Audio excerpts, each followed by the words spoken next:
100 years ago, on the 21st of April, out on the waters around Spivey Point, a small clipper ship drew toward land.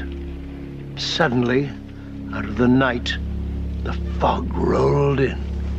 For a moment, they could see nothing, not a foot ahead of them. And then they saw a light. My God, it was a fire burning on the shore, strong enough to penetrate the swirling mist. They steered a course toward the light, but it was a campfire like this one. The ship crashed against the rocks. The hull sheared in two. The mast snapped like a twig. And the wreckage sank with all the men aboard. At the bottom of the sea lay the Elizabeth Dane with her crew, their lungs filled with salt water, their eyes open, staring.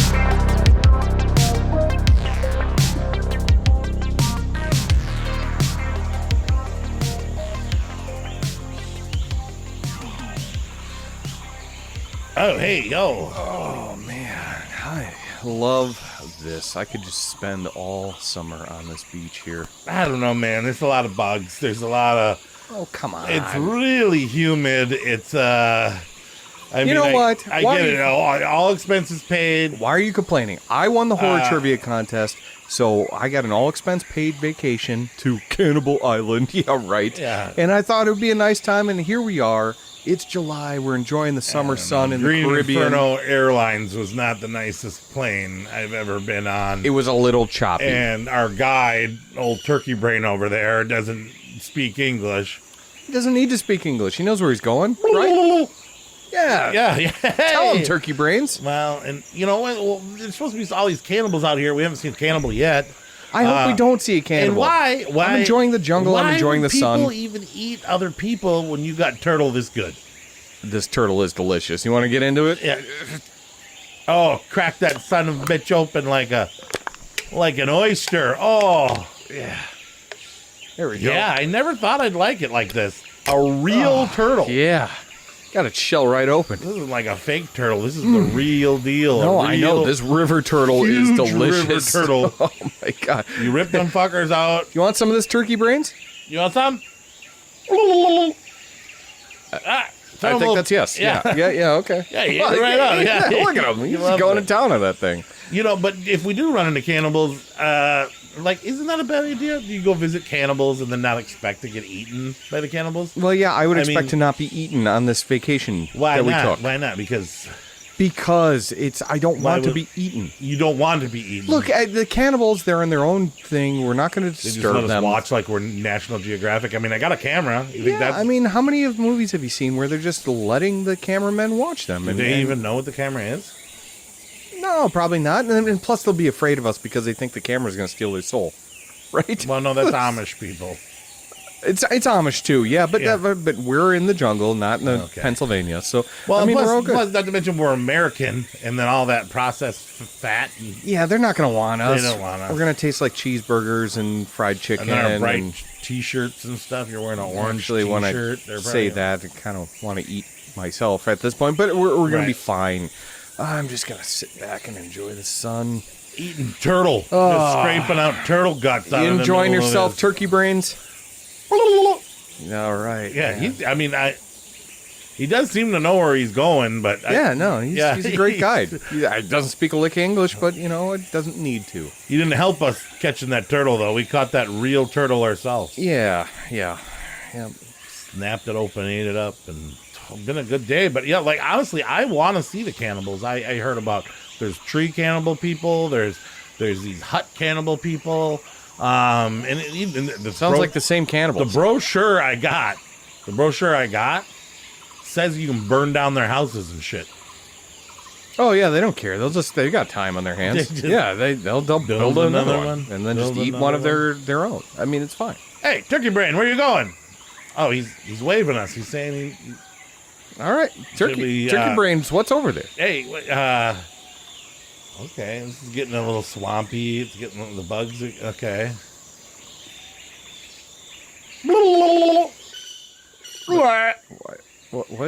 What the hell was that? He sounds concerned. Cory, what was that? He sounds. I think he means follow him. I Do you smell that? It Yeah. smells like a fire or something. No, it does. It smells actually kind of good. Oh, do you hear drums? Yes. Okay, we're gonna see it. We're God, gonna actually see it. We're gonna see it. Okay. A real life cannibal trial. I got the camera rolling. I got one of those. Shh. Yeah. Okay. I'm gonna keep on rolling. Yeah, you keep on rolling. Turkey Brain, get back here. Oh shit, he's going over there. Or wait, no, is he running away? I think he's running. Are we supposed to be following him? He didn't say anything. No, he's just going to get something. He's getting something. Okay.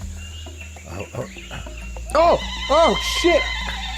What'd you do my back, Cory? What'd you do my back? Get him off. I'm filming it, Nate. I'm going to keep filming. Okay, Don't worry. I'm going to film them. Get him. They're starting to surround you. Just let them do it, Nate. You stupid dog. Get off. Just let them do it. Just let them do it. Just calm down. Where are they carrying me, Act Cory? like you're not. They're carrying me off. Act like you're not a threat.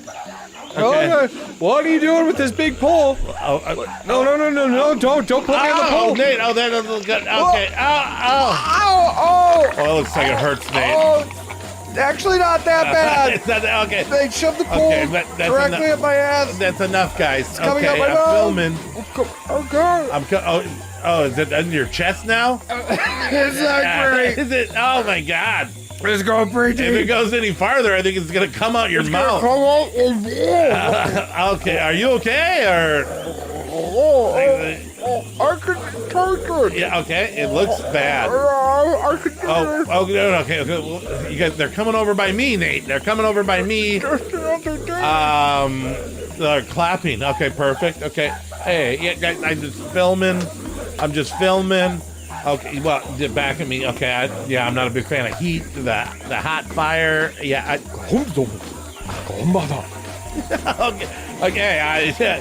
Okay. You guys back off a little bit. No. Yeah. They pushed me in the fire. Hey.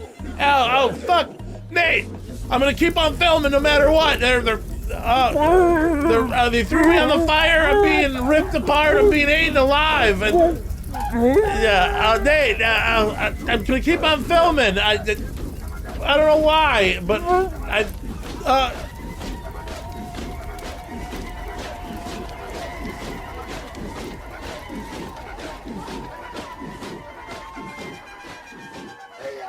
all right, episode 80. We're good with the sound effects, I'm sure. Episode 80, horror of 1980, Savage Horror Creeps podcast. I'm Cory. We are here with Nate in the Rumpus Room. We're back after a month. A little vacation in the midsummer. And we are doing 1984, episode 80, which is fun. Oh, because I love it's the 80s. Beginning of the 80s. Mm-hmm. And all these movies were made in the 70s. Yeah, and it definitely feels like you get that 70s vibe still, even though it's 1980 when they were released. Yeah. And it's just this perfect blend of cannibalism. And cannibalism. But then you're kind of getting that sleaziness of both the 70s and the sexiness of the 80s. Yeah, I mean, there's some good stuff and some classics. There's a lot of cannibalism. There's a lot of cannibalism. And then a lot of killers, murder killers. Yep. Yeah, great time. Murderers and cannibals. This is where it starts off. You know, we have a big heavy hitter tonight with Friday the 13th. I'm sure we'll talk about it somewhere, maybe. But, I mean, this really just launches the 80s and the horror explosion throughout the entire decade. So, but it's mainly cannibalism. Right now, yeah, it's still Italian heavy right now. Yeah. Before we get into the slasher genre, and then it just rockets it into the next level of horror for the United States. But yeah, so we're going to get into our top 10 1980 films as we always do. But before that, of course, we got a boatload of news, and we're doing a new segment called News with Nate. It's just, I'm doing the news now. In the nude. Nude with Nate. Oh, nude Nate does the news. News with nude Nate. So yeah. I have come here to chew bubblegum and kick ass. And I'm all out of bubblegum. Let me just get these pants off. There we go. All right. Nate's nude. All right. For the news. Now that I'm butt naked, swinging my penis around.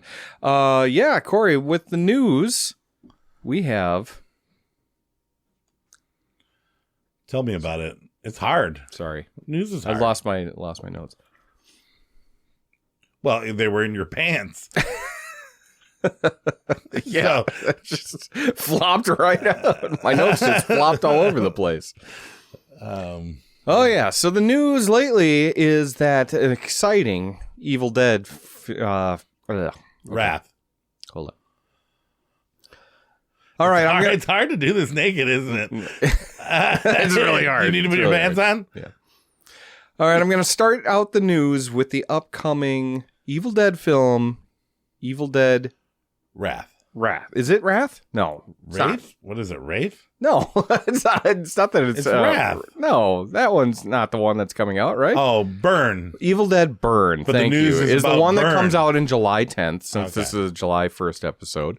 But yeah, no, there's since in honor of that, I want to start out the news with Evil Dead Wrath news. It's going to be kind of a prequel to the original Evil 1970. Dead. It's going to take place in 1972, which I'm really excited about. I don't think it's going to have a direct connection with the original film. I heard the car's going to be in it. Oh, well, you know what? So I was watching the reboot. I don't remember the car being in that. It's reboot parked there in the thing. She sits on it when she's talking to her brother. Is it? I remember a blue station wagon when I was watching it, but I missed that. I guess I thought it was. But yeah, so Evil Dead Wrath is going to take place in 1972, and that's coming out next summer, if I believe. So in 2027. And they're using old footage from the 70s, like film stock, so it'll look like. God, that 70s. sounds right up my alley. I think I'm super excited for Evil Makes Dead you kind Wrath. of not excited for Burn. I'm still pretty excited about it, but I think this one's going to be better. If it's set in 1972, original film stock, yeah, it's going to be great. However, I am very excited to see the new one coming out on the 10th. And another sequel is coming out, of course, is the new Blair Witch Project sequel. On my birthday next year. Yeah, September 27th, 2027. Yeah, that's my birthday. Yeah. So the new Blair Witch Project sequel. I'll be no details about it. 42 on that day. 42, and when did the original Blair Witch Project come out? 99? Yeah, 99. So 28 years later, Corey. Wow. Oh, wow. I know. Not much has been released on that other than just a little teaser that says that a new Blair Witch Project. But they are writing it. They are in pre-production on that right now. Speaking of writing, though, there's not the show, but the movie is getting a sequel to What We Do in the Shadows. Have you heard about this one? Yeah, it's going to be Werewolves. That's my band. Well, yeah, but in the What We Do in the Shadow, you remember the Reese Darby the wolves, character? Yeah, the werewolves. With the guy, Yep, so Werewolves, your old ex-band's name. Is there a dot? Ripped it off. Yep. Weird. W-E apostrophe R-E Wolves. Yep. Wow. So that is going to be kind of a take set in the same universe, but it's the Reese Darby led group of werewolves. Yeah. Now that's been rumored for a long time. However, Jermaine Clement and Taika Waititi actually came out and confirmed that they are in the process of writing that. So you can expect Werewolves sometime next year. Hopefully, if everything goes well. There's no doubt that they're going to get the money for that, right? They're going to. This show was a huge hit. He can produce it himself. I mean, they didn't even want the show to end. He's got Thor money. Yeah. It's going to be good. It's going to be great. And then finally, speaking of, if you have some Thor money laying around, Halloween. It's never too late to start decorating for Halloween. And Spirit Halloween has released a Michael Myers animatronic. Have you seen this freaking thing? No. Oh my God. It's available right now. And if you have $350 laying around, go out and spend it, because this fucking thing is super cool. It's Michael Myers from the original classic look. He's 6'6". He's animatronic, so he moves and stuff, but he plays like 2 Halloween songs. I think one of them is that Laurie's theme, and then the original, classic song. But plays 2 tracks. But Spirit Halloween also partnered with Trick or Treat Studios to do the mask of it. Yeah, they're good. And so it's guaranteed to look great. $350 doesn't sound that bad, actually. Not for a 6'6" animatronic thing. And it's on Spirit Halloween right now. These are guaranteed to sell out. If you have some expendable cash laying around, like who does these days? But if you do, go rush to spirithalloween.com and go pre-order one, because they are going to sell out. And this fucking thing looks great. I mean, the Killer Clowns shit last year sold out, so why wouldn't this? And they had art last year too, right? They had art. Now those are getting restocked though too. Yeah. So that's exciting. But this thing, 6'6" Michael Myers. It looks fucking awesome. So, so that's really all the news that's been really coming out. Have Do you you have heard anything about else? this new streaming service, Bloodstream? Yeah, I haven't put too much thought into it, just because it, just don't like want another one. Well, just like Screambox is not. I subscribed to Screambox once. That's not that great. Well, it's and Shudder has got its issues now. Yeah. Well, I know that Darcy's got a movie that you can only see on Bloodstream, and that's great. But I don't know. So I'll get the free trial, watch it for Darcy the Mail Girl, and then cancel. Slasher Size is premiering July 1st. Oh, Slasher Size. So maybe today. Yeah. It would be Size, today. It's got Darcy's the main character, but I don't know. I was like, Bloodstream. Did you look into it at all? Does it have anything good? I don't look into the name. I mean, the thing is like, I use Apple TV, and I order my things through Apple TV. Apple TV doesn't have it. I bet you Prime will have it or something. I don't know. But Bloodstream, I don't know. Makes sense. Maybe it's going to be the new Shudder someday. Who knows? Yeah, I guess I do have one more thing, is that early reactions for Werewolf from Robert Eggers has just been glowing reviews. They say it's scarier, more gothic, better looking, less color than Nosferatu. More if you want that with no sound or gothic, characters. creepy horror, you will get that in Werewolf. It's getting rave reviews so far, but it's still very early on. Yeah, he's probably still going to have Christmas some touches. Day. But that comes out at the end of the year. All right. Well, let's get into what we've been watching, and I've watched a bunch. Do you want to start first, or should I? I'll start first, because I think we've both seen this one. Backrooms. Yep. I went and saw that in a packed movie theater. Mm-hmm. Packed when I went. There was people in the wrong seats, and the guy had to come in and move people from their seats and put them in different spots, and holy crap, that was distracting for the first 10 minutes of the film. Yeah. And I don't know if it was the buzz of Obsession. I liked the movie. I thought the movie was very well done, but it didn't. I went in there with very high expectations. Oh, really? And I think this movie was good. Love certain parts of it. Certain parts I thought were kind of boring. I don't know. It's more about exploring the weirdness of the backrooms. You know, it's just very disorienting more than it is a scary film. A little bit more. And I mean, there's some scary imagery, ghost pirates and eating the molds. That was the best part. Mashed potato people. Best part. You can eat them. Mashed potato people, and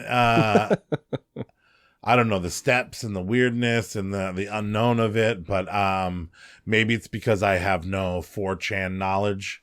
I didn't realize this was targeted to children so much, even despite the director only being 19 years old. Yeah, and I think on the previous episode we said it was like a video game, but more importantly, it was the web series. Well, it's from Wisconsin. Oh, really? The original Kane Backrooms Parsons is from Wisconsin? Well, no, the original where they filmed it. Oh, okay. Was like a furniture store in Appleton, Wisconsin, Oh. or whatever, or Oshkosh, or somewhere in Wisconsin. I know that the roots come from Wisconsin, but and I liked it, and I thought everybody did a good job acting. I didn't have any gripes with any. I didn't think they did anything wrong. I just think they didn't do enough. Well, they just left it open to have sequels. Yeah, so, I could have used another answer to. But I did have a lot of fun. It was the number one movie in America, and the guy's fucking 20 years old. Yeah. And if you wanted more Backrooms, honestly, I went back to the YouTube series that he had on Backrooms. They're only like, I can't remember, like 5-10 minutes long. Yeah, you can watch a piece. But they are so close to this movie. Oh, you watched them? Some of them. Yeah. Because he's got a shit ton of them out there. But, I mean, he's been doing it since he was 15 years old, making these things. They look phenomenal. They look just like this movie, except on a lower budget, obviously. Which might fit better. Which is just crazy to like, how's he doing this? How is he doing this? And so I'm sure there's going to be many more sequels as we explore the Backrooms. I mean, they set it up very clearly to have a sequel. Do you think this be better suited for a TV show? I could see, well, I could say that probably overstay its welcome. Do you want to watch 10 hours of this, though? I'd watch a couple more movies, but after that, I think I'm going to be like, you need to give me some answers or make it completely 45 minutes different. at a time. When I'm not done exploring the Backrooms. Yeah, you know, like, so I'm excited for a sequel. But how many movies could they make out of this, or how many episodes could you watch of this? I don't know. It was good. It was well done. Yes, for sure. For some reason I expected more. I don't know why. You told me last episode, you told me to watch The Bride immediately, so I went home and watched HBO Max. I watched The Bride. Well, I was just curious to see what you thought about it. I thought it started out really good, and I thought it lost its steam towards the end. I got a little bored towards the end. I was actually really liking it for the first half, and then I kind of was waiting for it to be done. Yeah, it starts going kind of a little bit like crazy at the end, where and they're in the dance hall and everything like that with everyone. I mean, and I think it's horror. You think so? I think it's horror. Yeah, I mean, lightly. Yeah. But it was interesting. Yeah, we'll keep it at that. So The Bride, I gave a C. Backrooms, I gave a B+. Okay. Did you see Scary Movie 6? I did not. Okay, I did. I went and seen it with my daughter. And maybe, I mean, she's old enough. She's PG-13. She's a teenager. She can handle that. I saw that stuff when I was age, but it was pretty inappropriate. It was pretty inappropriate. Nothing amazing as far as script goes, but this is a parody. So you're not really looking for a riveting storyline for everything to be cohesive. It was, a lot I laughed a lot. I wasn't like, oh, this is awesome. I went into it after I'd heard the reviews bad, where everybody over the age of 25 didn't think it was funny, thought it was offensive. Super lot of gay jokes, and really, really felt like what the Wayans brothers were trying to do was to say fuck you to Scary Movie 3, 4, and 5. Oh, yeah, they had a lot to get off their chest. The Zucker brothers, PG-13 and how they got fired from the job, and how Regina still took the money to be in 3, 4, and 5, and Anna Faris still took the money in 3, 4, and 5, and weren't loyal. Did they call them out? Oh, yeah. On that? Yeah, they call them out, and then they fucking, that's funny. they bring people back, and then they like to, fuck people over. The reveal was very surprising, better than Scream 6 reveal. Scream 6 or Scream 7? Probably Scream both. 7, yeah. Both. The reveal was better in this one. So there's a mysterious killer. Well, yeah, Ghostface. You got to figure out who Ghostfuck is, or whatever his name is. What do they call him? I mean, it's almost been like every cast member so far at this point, right? Yeah, well, then they keep on saying that, well, obviously, it's fucking Doofy, because we already figured out Doofy's not, right. Yeah. He's not mentally handicapped, and he's the killer. Yeah. And here he is. And they're like, no, can't be. And they're like, no, he was. So I don't know. Do your homework. And the young Wayans brothers, I don't think that they were too impressive. there are a lot of gay jokes. There's a lot of offensive stuff. They did make sure to spread the offensive jokes to everyone. I don't know. I laughed my ass off, but it's not really a good movie. It's more the Wayans brothers getting something off their chest and then throwing some real shocking shit at you. Okay. Offensive shock and awe. Yeah. I mean, like... It was fun to see in the theater. I think you'll be more disappointed if you don't see it in the theater. Yeah, it's probably going to play better in the theater. But were people like laughing along and having a blast too? It was a little more than half full in there. And okay. Yeah, I mean, I heard other laughter, and I was laughing, and I don't know. I don't know. 3.5 stars, D+. Okay, D+. 3.5 stars, D+. Yeah. But didn't you give The Bride... Yeah, subjective. Okay. My rating is subjective. Okay, that's fair. That's fair, because I'm like that too. I saw a very funny movie that I know you saw already, and it was Over Your Dead Body. Oh, yeah. I loved it. Did that guy remind you of Adam? Which guy? Fucking the big guy. The main guy. Oh, Jason Segel? Yeah, I could see it with him with his little sweatshirt. Yeah. Or sweater. Yeah, I thought you meant the bald guy that tries to get him out of the circle. Yeah. I laughed my ass off with this. I absolutely loved it. I thought it was perfect dark humor. Oh, really? Lots of gore, surprisingly. A lot of gore in that. I mean, there was lawnmower violence, heads getting blown off, all sorts of different things with it. A lot of body horror stuff. Not in like a weird, like, substance type of way, but really body trauma, I would say. But it's comedy first, horror second, and I was trying to think if it was horror, but I think it was like way more comedy thriller. Yeah, it's more of a thriller, but they had so much kind of gore that I think, when you put up the back rooms, you could almost say that that's kind of like a sci-fi thriller. Sure. You know what I mean? So I loved it. It's going to make my list this year, I think. I thought it was absolutely a blast. Did you like that one? I can't remember. I liked it. Yeah. I liked it fair enough. I saw it in an awful movie theater at Menominee with a whistling air conditioner vent and one of the most dampiest, stinky, sticky seats. And so it wasn't a good experience. Yeah. Okay. You got to watch it at home in comfort with better sound and comfort. Yeah, I fired it up on the big screen upstairs. Yeah, I look forward to watching that one again. But yeah, I mean, it was really fucking funny. I was surprised that I enjoyed it as much as I did because I knew exactly what it was going to do going into it. You know what I mean? Like no surprises, but fuck, was it funny and surprisingly gory. I saw Leviticus. Oh, yeah, sure. And I went to go see that in the theater, and the LGBTQ horror film for Pride Month put out there. I went into it. The only thing I heard was that there was a terrifying hand job and a terrifying masturbation scene. I'll be honest.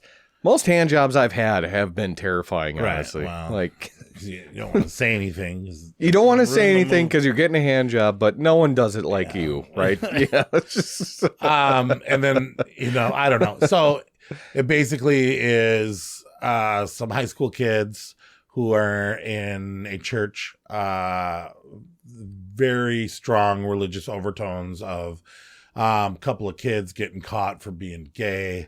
And then there's this evil priest guy that knows how to brainwash or hypnotize these kids with a Zippo lighter. And, and these boys, they're really turned on by violence. So it's like they throw rocks at each other and then it gets them horny after a few rocks and a bunch of punches in the face and they fuck. Okay. And that was an interesting aspect. And then after the whole flame thing, I don't know. It's very drama. It's very, I went into it. I went with my daughter and she was looking for the gay drama and I was in there looking for the horror and, a flaming hand job I was looking for.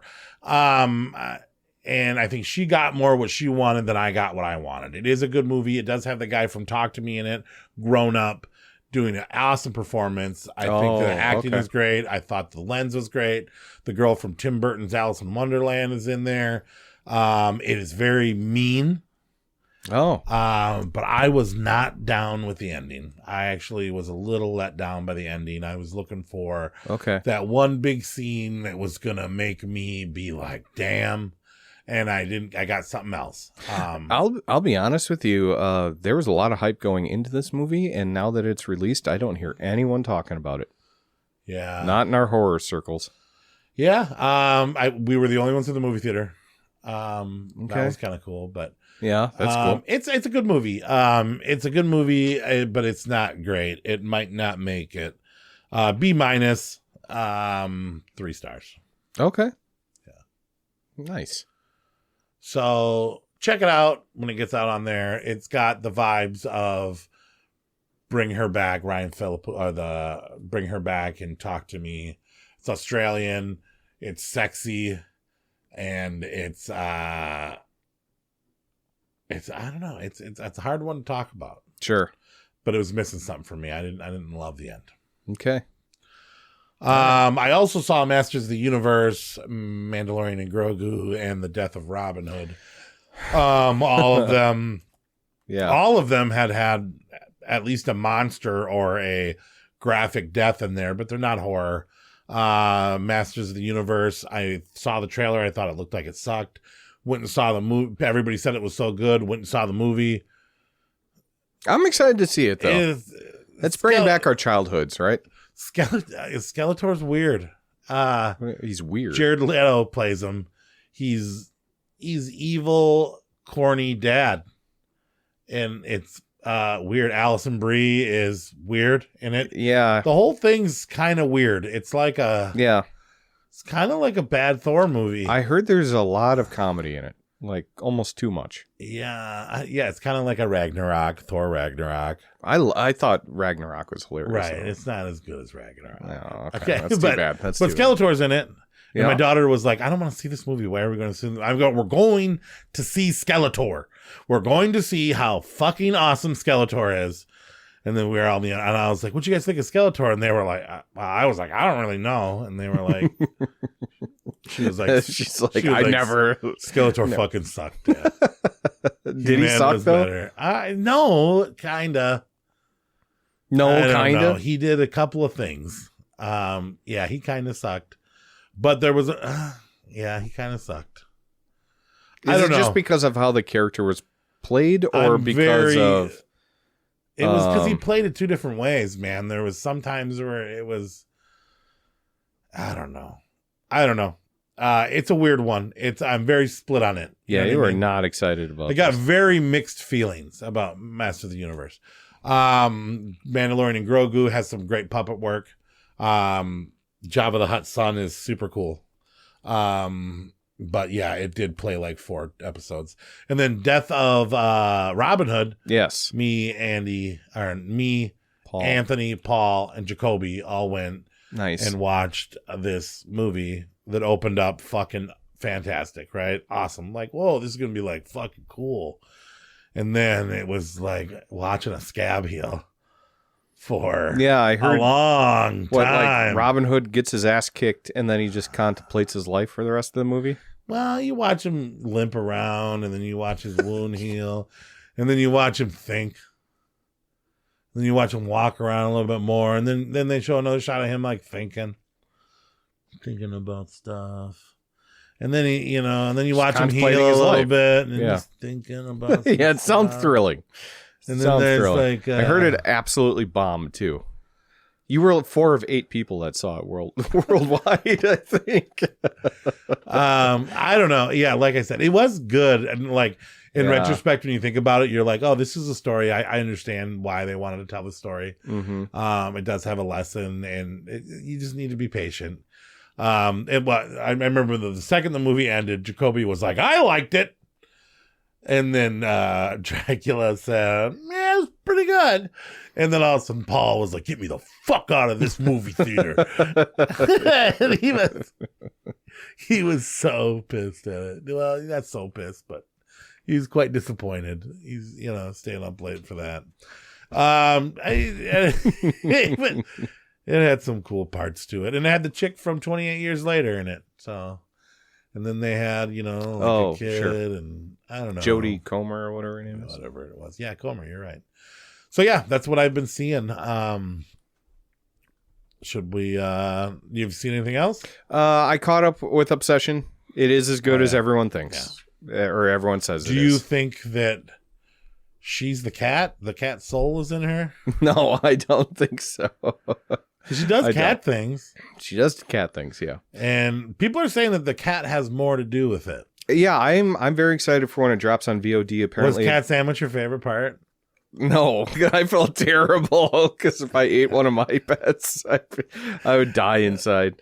I like the cat sandwich part, but it's just as good as everyone thinks, and it comes out, I believe, to VOD on the 30th, and they're apparently of June, like 8 minutes. There's 8 minutes of stuff that they took it out. So I think I'm gonna buy it as soon as it comes out because I'm very interested to watch. Well, it did you hear about that other Anything But Ghost actually has the Wishing Willow in it? Oh, really? Yeah. No. So, with the exception of Texas Chainsaw Massacre, every single one of his movies is going to be the Wishing Willow universe. Is what his plan is to do. Oh, well, that's really cool because there are going to be different wishes. It did not answer a lot of questions. It made you ask more, and you wanted to know more about that world. So they're connected. So Wishing Willow, that's great. Going to be a thing. A Wishing Willow series. Yeah, I like that. All right. What's next? Emails. That's right. Your mother's in here with his cars. Would you like to leave a message? I see that she gets it. Well. Where do we begin? Well, first of all, beginning. From the beginning. Start from the beginning, Nate. That sounds appropriate, Corey. Thank you. I'm going to start with one that has been sent before we released the last episode. So, Kirdy, longtime listener and regular emailer now. Yeah. Damn, she's bucking to get her own segment here. She needs to start selling us VHSs, and then we'll get her own segment at a discount price. But no, she emailed in, and Kirdy, it's we had to take a little break for the summer here, just because I was busy. You did, mainly, and so I actually went to Monroeville, Pennsylvania. And Anthony got married. So we were with the Horror Nights for a lot of the time off. And congratulations, Anthony, and his beautiful wife, Megan. On hopefully, I think she calls him the demonic thrust. She said it in her vows. And For real? No, not at all. I didn't hear that. Right. Can you imagine if she called him the demonic thrust in front of her family? That would have been fine. Really nice people. It was a wonderful wedding. But yes, we had a wonderful time, and then myself and a couple Horror Nights, Andy and Anthony, went out to Pittsburgh to see the last, supposedly the last horror convention at the Monroeville Mall before Walmart tears down the Dawn of the Dead Mall. It was an amazing time. We had a blast. There'll be some pictures, I'm sure, up on Instagram maybe one day. But then as soon as we came back, they announced that they're going to do another one in October. And I'm like, well, fuck. So whatever. Yeah. So Corey, if you want to go. Got you duped there. Yep. So you know what? Good for them. Bitch. But we had a great time. Anyway. But Kirdy's been sitting on this for a while. She emailed in and hasn't gotten her fix from us for a while. So she says, your last podcast mentioned Hawaiian Punch. And she shared, she shared a video of her husband and her with some Hawaiian Punch jokes, apparently. But unfortunately, Kirdy, we could not see that video because Facebook, Facebook issues. So we weren't able to see it, but thank you for sending that anyway. But she says, the 40-year-old in me wanted this to be either an Orbits joke or a Fruitopia joke, but Hawaiian Punch just made sense. Oh, because we ranked We wanked punches. Yeah. Jesus Christ. Anyway, she says, especially if the Hawaiian Punch sugar packets add water to a 2-gallon Tupperware container. Again, I'm aging myself. That's what we were talking about. Kool-Aid was the best. 1 cup of sugar, full cup of sugar. I still make Kool-Aid, and it's not as good as you remember it. No? Yeah.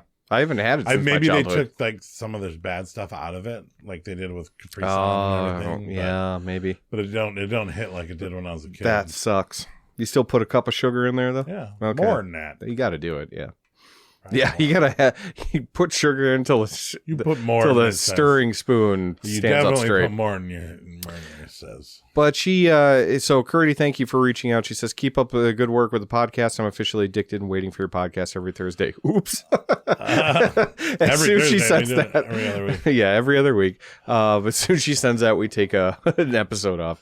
Well, and then so is what happened was we hit your link, and then apparently you got to change the sharing thing to like everyone can see it, or either that or you got to be friends with one of us or something. Yeah, but unfortunately we weren't able to see it. So maybe we'll be able to check that out after we get that taken care of or checked into.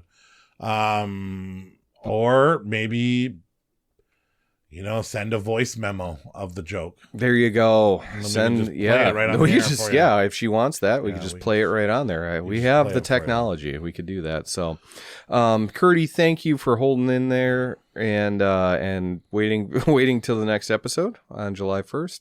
And appreciate you listening as always. Cory, you got some angry emails though, because on last episode you called out a certain person for being the Temptress of the Shadows. Well, Justine has emailed in. That was your guess for that. For first-time listeners, we have this person that's been messing with us for over a year, we think. And it's been over a year, right? Well over a year. All right. Well, no, I'm asking. I'm right on that, right? Well, yeah. No, I'm ready to hear it. So anyway, myself.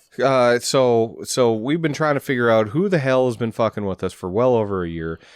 Someone emailing in called the Temptress of the Shadows. Mistress of the Dark. Changed it to Temptress of the Shadows. There you go. Been nice to us. Has been sexy to us. Has been mean to us. Then it was nice to us again. Yep. And then was sexy to us. And then Cory said, "I've had enough," and he transformed himself into the Detective Tentacle Barbarian. Yes. And then got to the bottom of it and called out Justine.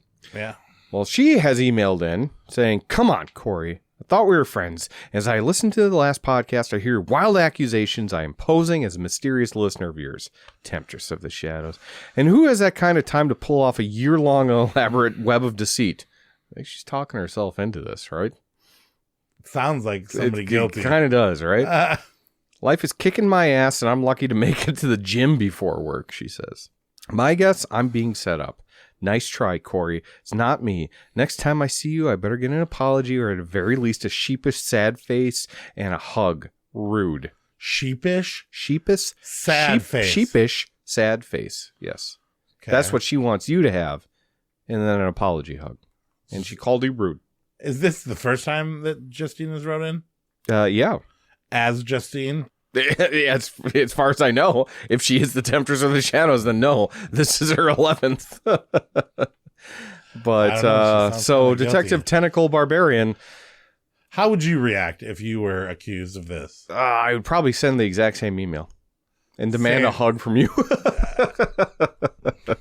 I would probably send the exact same email, honestly. Well, it's nice to be fucked with, I guess, even.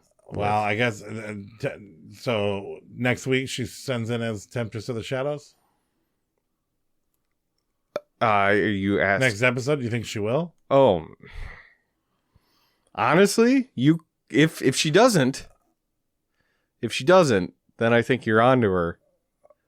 Well, no, I can't say this on. I can't say this on air now because now it's skewing the things. But I was thinking if she didn't, then you're onto her and she's taking some time off to let it cool. You know what I mean? Yeah.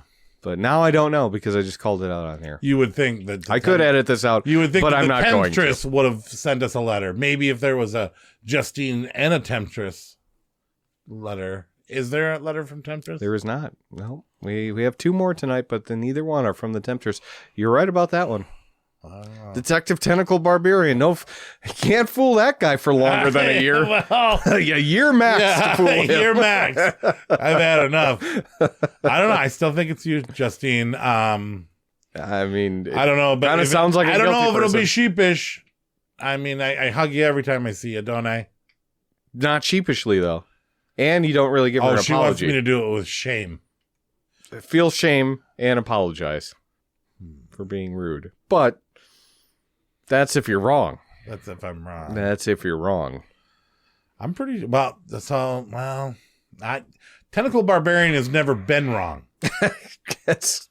He's never been right either. But. Yeah. He's never been proven one way or another. But you're right. You're right. He's never been wrong. That's right. All right. So I guess the mysteries continue. We will figure that out. Yeah. Tack has emailed back in and let us know on a mystery. I'll save that for the end. Oh, Tack. He's gonna say he's the mistress of the shadows. No, I don't. I think Tack's a guy. I think, but I'm not sure. No, we always wondered where Tack's such an interesting name. Is it a nickname? I don't think it's that. I think he sounds like a fighter. Tack. I think he sounds like a fighter. Sorry, not to put you on blast, Tack, but Tack. He's a fighter. He definitely sounds like a fighter for sure. Yes. But we were always wondering where he's from. Was he from a different country or whatever? Yeah. Well, he spoils that at the end. But anyway, he says, "What is up, creeps? Thank you for doing the Dark Lord's work. I'm jealous Nate gets to go to the last horror at the convention at the Monroeville Mall." Second to last. Yeah, now we know that. It's all ruined. Dawn of the Dead has been one of my favorite horror movies. I think I would rank it number 7 in my top 10 of all time. That's fair. That's nice. When you guys do cool things, and this is why I mentioned this earlier, when you guys do cool things, do you ever put up pictures on your Facebook or Instagram accounts? I'm sure you took pictures, and I would love to see some of the wacky stuff you guys do. Looking forward to the next episode. I can't wait. It's been a while, and I'm jonesing for the next one. Okay. Love, Tack from... Any guesses where he's from? Zimbabwe. San Diego. Close. Oh, San Diego, America? San Diego, yes. Yeah. And he goes there, the mystery is solved. Because I think we called him out San Diego. Yeah. Wake up, poop. So, Tack, awesome to hear from you yet again. It's been a while since we've heard from him, too. So, thank you for still listening. I'll post that picture of you guys at the night of the... I have some I could just put up there. Yeah. And then there's that. You were in front of the what house? The Creep Show house. So we went to the Night of the Living Dead grave, obviously the mall, and then the Creep Show house. Those are the two things that I saw. So, but yeah, I could just throw some up there so you could see him, Tack. But yeah, thanks for actually wanting to even check them out. Yeah, and thank you for sticking with us and emailing in. And now, Tack's awesome. Finally, Tack is awesome. He's always got good stuff that he's bringing to the podcast. He won't pretend to be somebody else or something. Tack, if this is your real name. Yeah, we don't trust anybody. Tack's Justine from San Diego. Yeah, we have trust issues now. So. We do. We really feel betrayed. But one person that has never betrayed us. That one time he didn't send the letter. All right, but he did keep the streak alive. Yeah, he's doing good. Letters from the Beyond. That's right. Listener Adam, who runs one of our favorite stores of all time called The Beyond, emailed back in again, and as he vowed that he always would. And he says, "Howdy, I was listening to some of your past episodes, and in those you talked about certain historical events that took place during the year you were ranking." Oh, yeah. Which is something we used to do. Yeah, and then just have stopped. Yeah. Spoiler alert, I don't have anything prepared for that. I found that to be very interesting and think you should bring it back. Fuck. You gotta pre-read these things. Just add it on to the nude news with Nate. We might need to be taking a break in between this and the main topic tonight. So, a greasy bird told me that this is the 1980 episode. I wonder who that greasy bird was. Greasy bird, I'm a mammal. It's a hell of a year. My number one would probably be City of the Living Dead by Lucio Fulci. Nice. Have you done a Fulci episode yet? If not, do it! Or my uncles will put a 1,000-year curse on your family. Nate, I hope you had a great time. Ain't nobody afraid of your uncles anymore. I don't know. There's one. Yeah, they had some sketchy nicknames. Make me think that they're very handsy. Anyway, he said, Nate, I hope you had a great time at the Mallowville Mall. Mallowville, yeah. The guy just doesn't even attempt. Where Fast Times at Ridgemont High was filmed. Oh, he goofed it up. He's fucking with me now. He goofed Yes, at it. again. Is that mall still up, or did Walmart buy that one too? Yeah, probably did. Tore that one down. Yeah. Because that's a mall I'd go to. Have a great episode and stay hung. Love, Adam. So thank you, Adam, for emailing in. Well, you called us out on that. So, Cory, we might need to take a little break Lucio here. Fulci. We haven't done one yet. Well, we did Argento last Thanksgiving, and we were talking about following it up with another Italian Thanksgiving because Thanksgiving has so much to do with Italy. Yes, of course it does. Why wouldn't it? Italy. But yeah, that would be fun. We could get Dracula Sargento back on the podcast. Yeah, that would be fun. But yeah, okay. Well, thank you, Adam, for emailing in again and calling us out. Did you call him Dracula? Did I call him that? I don't know. I don't know. Adam, thank you for emailing in. And thank you to Kirdy, everyone that emailed in tonight, Tack, and Justine, if that is your real name. If that, yeah. For emailing in. We love hearing from our listeners all over the world. And if you want to get in touch with us, you can hit us up on Facebook, Instagram, or at savagehorrorcreeps@gmail.com. I feel like if she wasn't guilty, she would have said more. Spill your beans, Justine. Spill your beans. Tell us the truth. All right. Should we get into the main topic tonight? Yeah. All right. We've gotten to that time where we rank a food or a drink to watch horror movies to. In this episode, in honor of Lloyd the bartender, we are going to be ranking the 5 best bourbons to drink while watching horror films. And this is my favorite topic yet. Important information for all you bourbon lovers. Mm-hmm. You have a top 5 and I have a top 5. Yeah, so I'll do mine first since I'm not much of a bourbon guy. Gives me heartburn, makes me foam from the mouth. I like it, I get it, but it doesn't sometimes it hits the thing. But with me being part weregorilla, I have gorilla skin on the inside of my body, and when you dump bourbon down this gullet, oh man, yeah, it drops me to my knees. But at that, we'll go with number 5, best bourbon, according to a bartender, Woodford Reserve. It's available everywhere. You can find it at almost any top-end bar or low-end bar. Retails for about $7.50. A drink. A double be about 11, right? Yeah, maybe. Yeah. It's good. It's smooth. Ready, available, always a good go. Woodford Reserve. Absolutely. Number 4, I'm going to go with Bullet. It's a little sharper. It's a little tougher. If somebody orders Bullet, they know their bourbons. They're not shy of it tasting like whiskey. And getting the bottle's spice. cool. It's got a cool little orange label. Yep. Makes you look tough. Been fun around to say. for a while. Give me a bullet of bourbon. You know what I mean? Very Shoot cool. it right in my face. I love it. Number 3, personal favorite of mine. It's what I order. The price is right. It's been around for eons and eons and eons. Retails for about $4. Oh, I know where you're gonna go with this. Jim Beam. Oh, Jim no. Beam. I guess I don't know where you're going with Jim this. Beam. What'd you think I was gonna say? Like Kessler or something? No. Beam. It probably about $5 or $6 nowadays, but it used to be a $4. Thanks, inflation. Yeah. It's pretty nutty tasting. The price like is it. right. You like the nuts in it. I like the nuts. Yeah, I like the nuts. Okay. Jim Beam, that's a go-to for me when you don't want to spend too much money and you maybe going to mix it with something too. Number 2, very popular. You can find it everywhere. The bottle has a melted Gothic candle. They pop a candle right on top of that. They melt it. They send it out to the masses.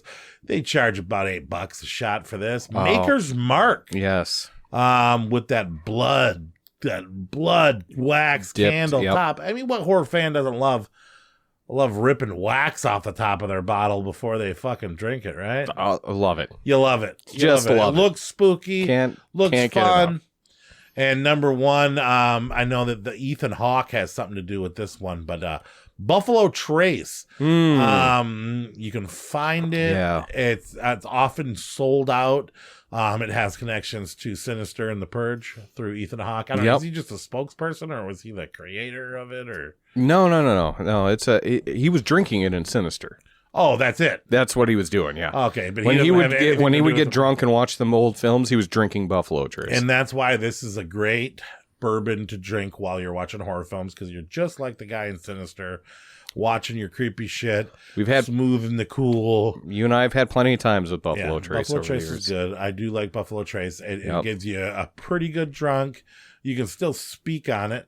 Yeah, it's only like 84 proof or something like that. So yeah, and it was in that Sinister movie. So that's my top 5. Oh, honorable mention: Jack Daniels, because the bottle looks tough. Yeah, and so is the drink. Did you have that poster? Have you ever seen a guy with a tattoo, the Jack Daniels tattoo?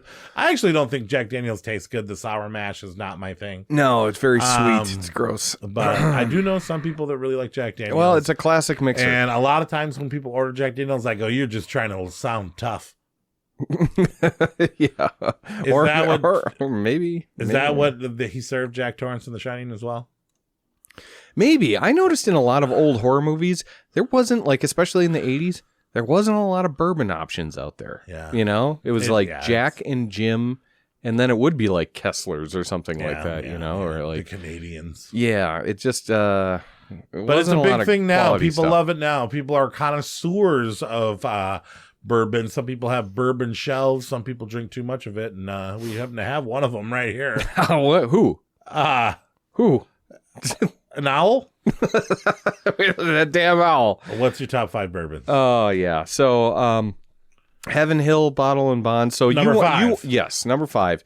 You went with more of like the ones that are like classically mixed in things. Yeah. That's things that you'll find. That's the bartender in you, right? Right. So, I went with more like what I would like to drink by yourself in your collection of bourbon. What would you like in your special bourbon that I would sip? The rares. Yes. The ones you can't go to a bar and expect the bar to have. A couple of them. The top 1 and 2 are, yes. But Heaven Hill, that's out there. Bottle and Bond. Heard of it. Heaven Hill is a good sipper. Very good. Number 4, Buffalo Trace, and I put it on there because I love Buffalo Trace. But it's great for drinking by itself or mixing, so I had to put it on there. Buffalo Trace, one of the biggest distilleries in there, makes some of the best stuff, including the number 1 and 2 tonight. Right. Number 3 would be Woodford Reserve, but double oaked. Have you ever had that one? I never put extra oak in it. Oh, yeah. They went and put an oak in there, and then they doubled up. And then you got to do that thing where you smoke it, where you throw the piece of bark in there, light it on fire, and put it under a cup. Maybe that's what they did, but I just drink it straight, and it is delicious. It is smooth. Tastes like a tree. Yeah, but like a good tree. Oh, yeah. Tree you want to drink half of. Yeah. And then yell at your family at Christmas. I want to taste the wood. Double oaked. Woodford Reserve. Number 2, and this is where the Buffalo Trace, these are the kind of fancy ones. Colonel E.H. Taylor. This isn't as fancy as you can go, but it's, it's hard to find, especially in this neighborhood. And E.H. Taylor, very good. You have some? I don't. Oh, okay. I can't find it up here. You had it at one time. Oh, yes. Okay. Yeah, actually, when we were having our parties at the Red Mixer and stuff like that. She would have that. She would have that, and she would have the number 1, which I got a lot. How much does that run? Actually, well, I don't know. A bottle? We got friend prices, I think, though. Right. But a bottle, I think, retails for like $75 if you can find it in the wild, Yeah, then we're talking a $9 shot. Yeah. Yeah, and then Eagle Rare, which is pretty much around the same thing. Yeah. That is my number 1. That is my favorite. I've had Eagle Rare. And it is very good, very smooth. And like I said, those 2 and Buffalo Trace are all from the same distillery. What does the bourbon do to you when you're watching horror films? Does it make you less scared, more scared, fall asleep, pay attention to the movie or not? Yeah, it makes me pay attention to the movie. Zones you in. It zones me in and makes me think differently about the movie, it's too. More sinister. I get a little sinister. Yes, I get a little sinister. You put yourself in the bad guy's spot. I do, Rooting for the bad guy. Yeah. I'm like, I watched The Fuck them Exorcist, kids. and I'm like, maybe her mom had it coming. Yeah. Put Reagan through all those tests. Maybe she needed that hard slap and launch her across the room. Who knows what would happen if they didn't? Yeah. Yeah. So that's some good ranking there. You can mix them. You could drink them straight. Yes, I like our ranking. All right, perfect. Bourbons to drink while watching horror films. You heard it. All right, let's get into it. All right. The main topic tonight, the horror of 1980. Welcome to Fright Night. For real. All right, what we do is we make a list of our top 13 movies from the year. I think I watched 40 flat. I think I watched 40 flat, and I got my top 13. I submitted it to Nate. Nate submitted to me his top 13. We have a number system on important ones to non-important ones. And sorry about that, Corey. It's all right. When you submitted your list, and it was very surprising. Scared me a little bit. And then we have 3 honorable mentions, and then a top 10 definitive. So these are horror films, the best horror films from 1980 nowadays. Number 13, first honorable mention, Fade to Black. Fade to Black is a movie about a horror fan living with his mother, obsessed with Marilyn Monroe, obsessed with the Universal Monsters, obsessed with Westerns, and crime dramas, living in Hollywood, working for, I forgot where he was working, but he ended up getting fired, and he ended up getting revenge on the people that welched on bets. People that didn't let him watch movies, and instead of becoming his own iconic killer, he dressed up as his favorite monsters, like Dracula, the Mummy, and some people that you might not have heard about. I love the fact that this is a true gorehound kid. I put myself in his position. I understand what he's feeling as a horror movie nerd, and how the movies got into his brain and gave him the idea to make him think that he could actually get away with this. There's a lookalike Marilyn Monroe, who looks a lot like Marilyn Monroe. And I just love the adventures of this kid, and I'm rooting for him, even though he is a delusional psychopath nerd. I loved his depiction of Dracula. I think he looks better than some of the real Draculas we've had out there. And I think it's funny. I think it's engaging. I think it gets better every time I watch it. I do have a soft spot for this film, because in my fantasies, I've done some of the same things. You are the Travis Bickle of the horror world, pretty much. This is like a taxi driver character study of a guy, in the horror scene. And when this movie came out, nobody dug it.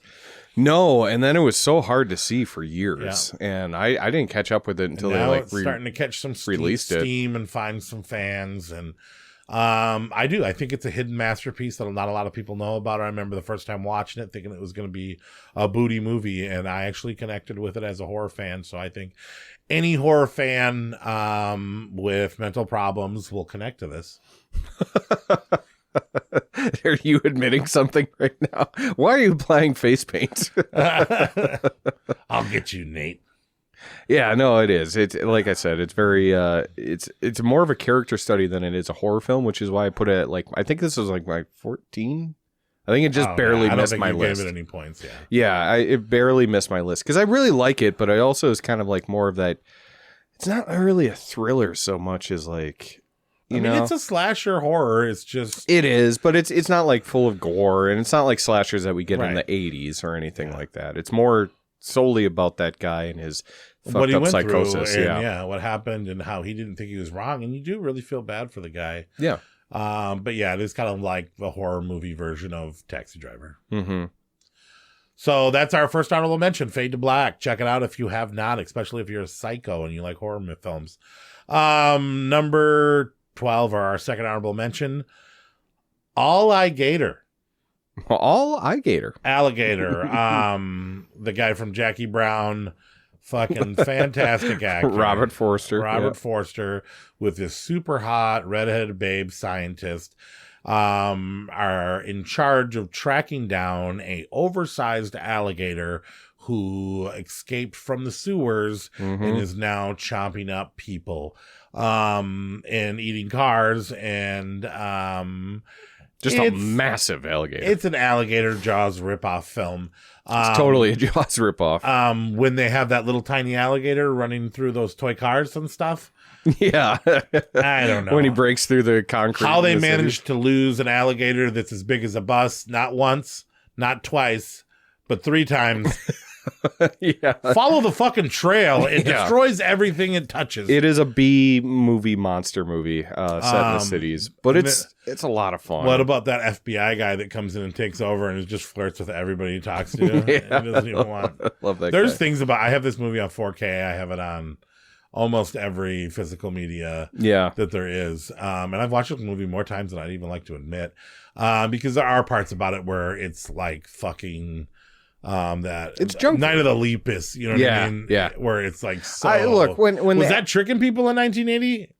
I don't think so. I think everyone knew what it was. It was coming out with Piranha, all the Jaws ripoffs, all the stuff. And this was my 14 too, so I didn't give this one any points. This was all you two. You really like this film. I do really like this film. I like this film. I remember us talking about it in the Animals Attack episode way back at the beginning. But it is a fun B movie, but it has. Some of the scenes have not aged well. It's cheesy, but then when you get a wedding scene where an alligator just starts ripping through and destroying everyone. The way he throws those tables up in the air, I don't know how he does that. I love that movie. I love Robert Forster. I love that they have the origin story of the little girl getting the pet alligator and her dad flushing it down the toilet. And it feels like And then the scientist that's killing dogs, and he only wants puppies. Yes. And then they're giving a mentally challenged man the job of disposing them in an incinerator, but he's too lazy, so he throws them, basically feeding them to a baby alligator that turns them into a monster-sized alligator. It's a lot of B movie fun, but it's also directed fairly well. I mean, like Louis Teague did Cujo, Cat's Eye, so I mean, he's definitely a horror director. But yeah, this is just B movie fun. He failed a few times. It's a junk food movie. If you want to see some alligator carnage in the cities, this is it. Probably the best alligator killer movie. Yeah, I mean, there's not too many of them out there. Lake Placid, Crawl.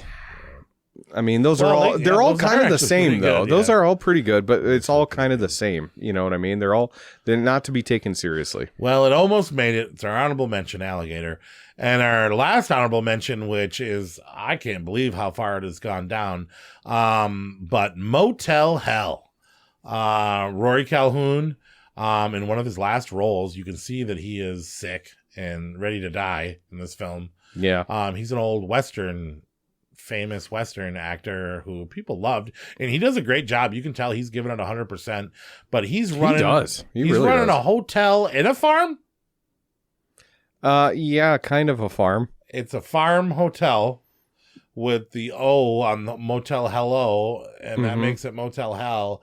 And he is living with his sister, not his lover. See, I really, watching it again for this podcast, I really thought that was his lover. Yeah. And then I'm like, why is she so cool with him being sweet on this blonde chick? Or whatever? And then he meets this blonde chick. So she gets in a car accident. That he staged. Her husband. Yeah, that he staged. And then and then she was passed out. He saves her, buries her husband, and then wakes her up and adopts her. Yes, but then she falls in love with him because she likes older guys, because her biker was an older guy and this guy was an older. I mean, but he wants to get married first, so Terry has to. Yes, he's a polite Christian man that buries people, and his sister doesn't like that too much. But you know, and then we find out that she falls in love with Rory Calhoun because the sheriff was a rapist. Our hero. He was pretty aggressive. Yeah. I'd fall for anybody after that. Yeah, sure. And see, and you watch this movie and you think of the chainsaw fight and the pig head. Great last scene. And this was originally supposed to be directed by Tobe Hooper.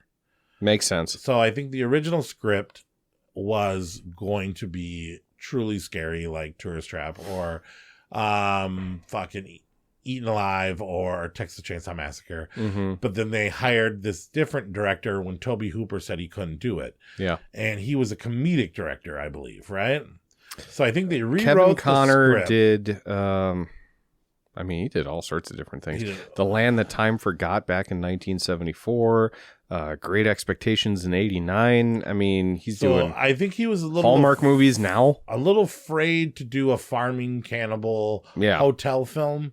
So they rewrote the script and then they added a lot of humor in it and a lot of goofball stuff. And the end is ferocious, but the middle is goofy, man. It's so goofy. Yeah. They're taking people, they're burying them in the ground. Well, because the classic they're line. brainwashing them with lights and television so that they could harvest them and then mix them with pig meat and have the best smoked. Well, what they do, half cannibal, half he uses meat. It takes all types of critters to make Farmer Vincent's fritters. That's the line, right? Okay, yeah. So he's farming people to put into his meats, his smoked meats. But how he does it is he buries them alive, slits their vocal cords so they can't talk. Yeah, so, and then sews them back up. Then feeds them pork, like pureed pork. Yep. I guess to fatten them up, and then he to harvest snaps them? their neck, pulls them out of the ground, chops them up, smokes them, and makes beef jerky out of them. Beef jerky. What is the planting process? I mean, are you really marinating in the ground? Are you like, what are you doing? It seems silly. It's very silly. It's a weird, quirky, crazy movie. That it's one of those where you could look back and like, they would never make this anymore. Well, somebody would have checked that script and said, we got to fix this. Yeah, it would not pass. It would not pass today. I'm not putting $1 million into that. Yeah, exactly. And then at the end, Rory Calhoun kind of gets busted and caught in his crime that he thinks he's doing for God to help people. Yes. Yep.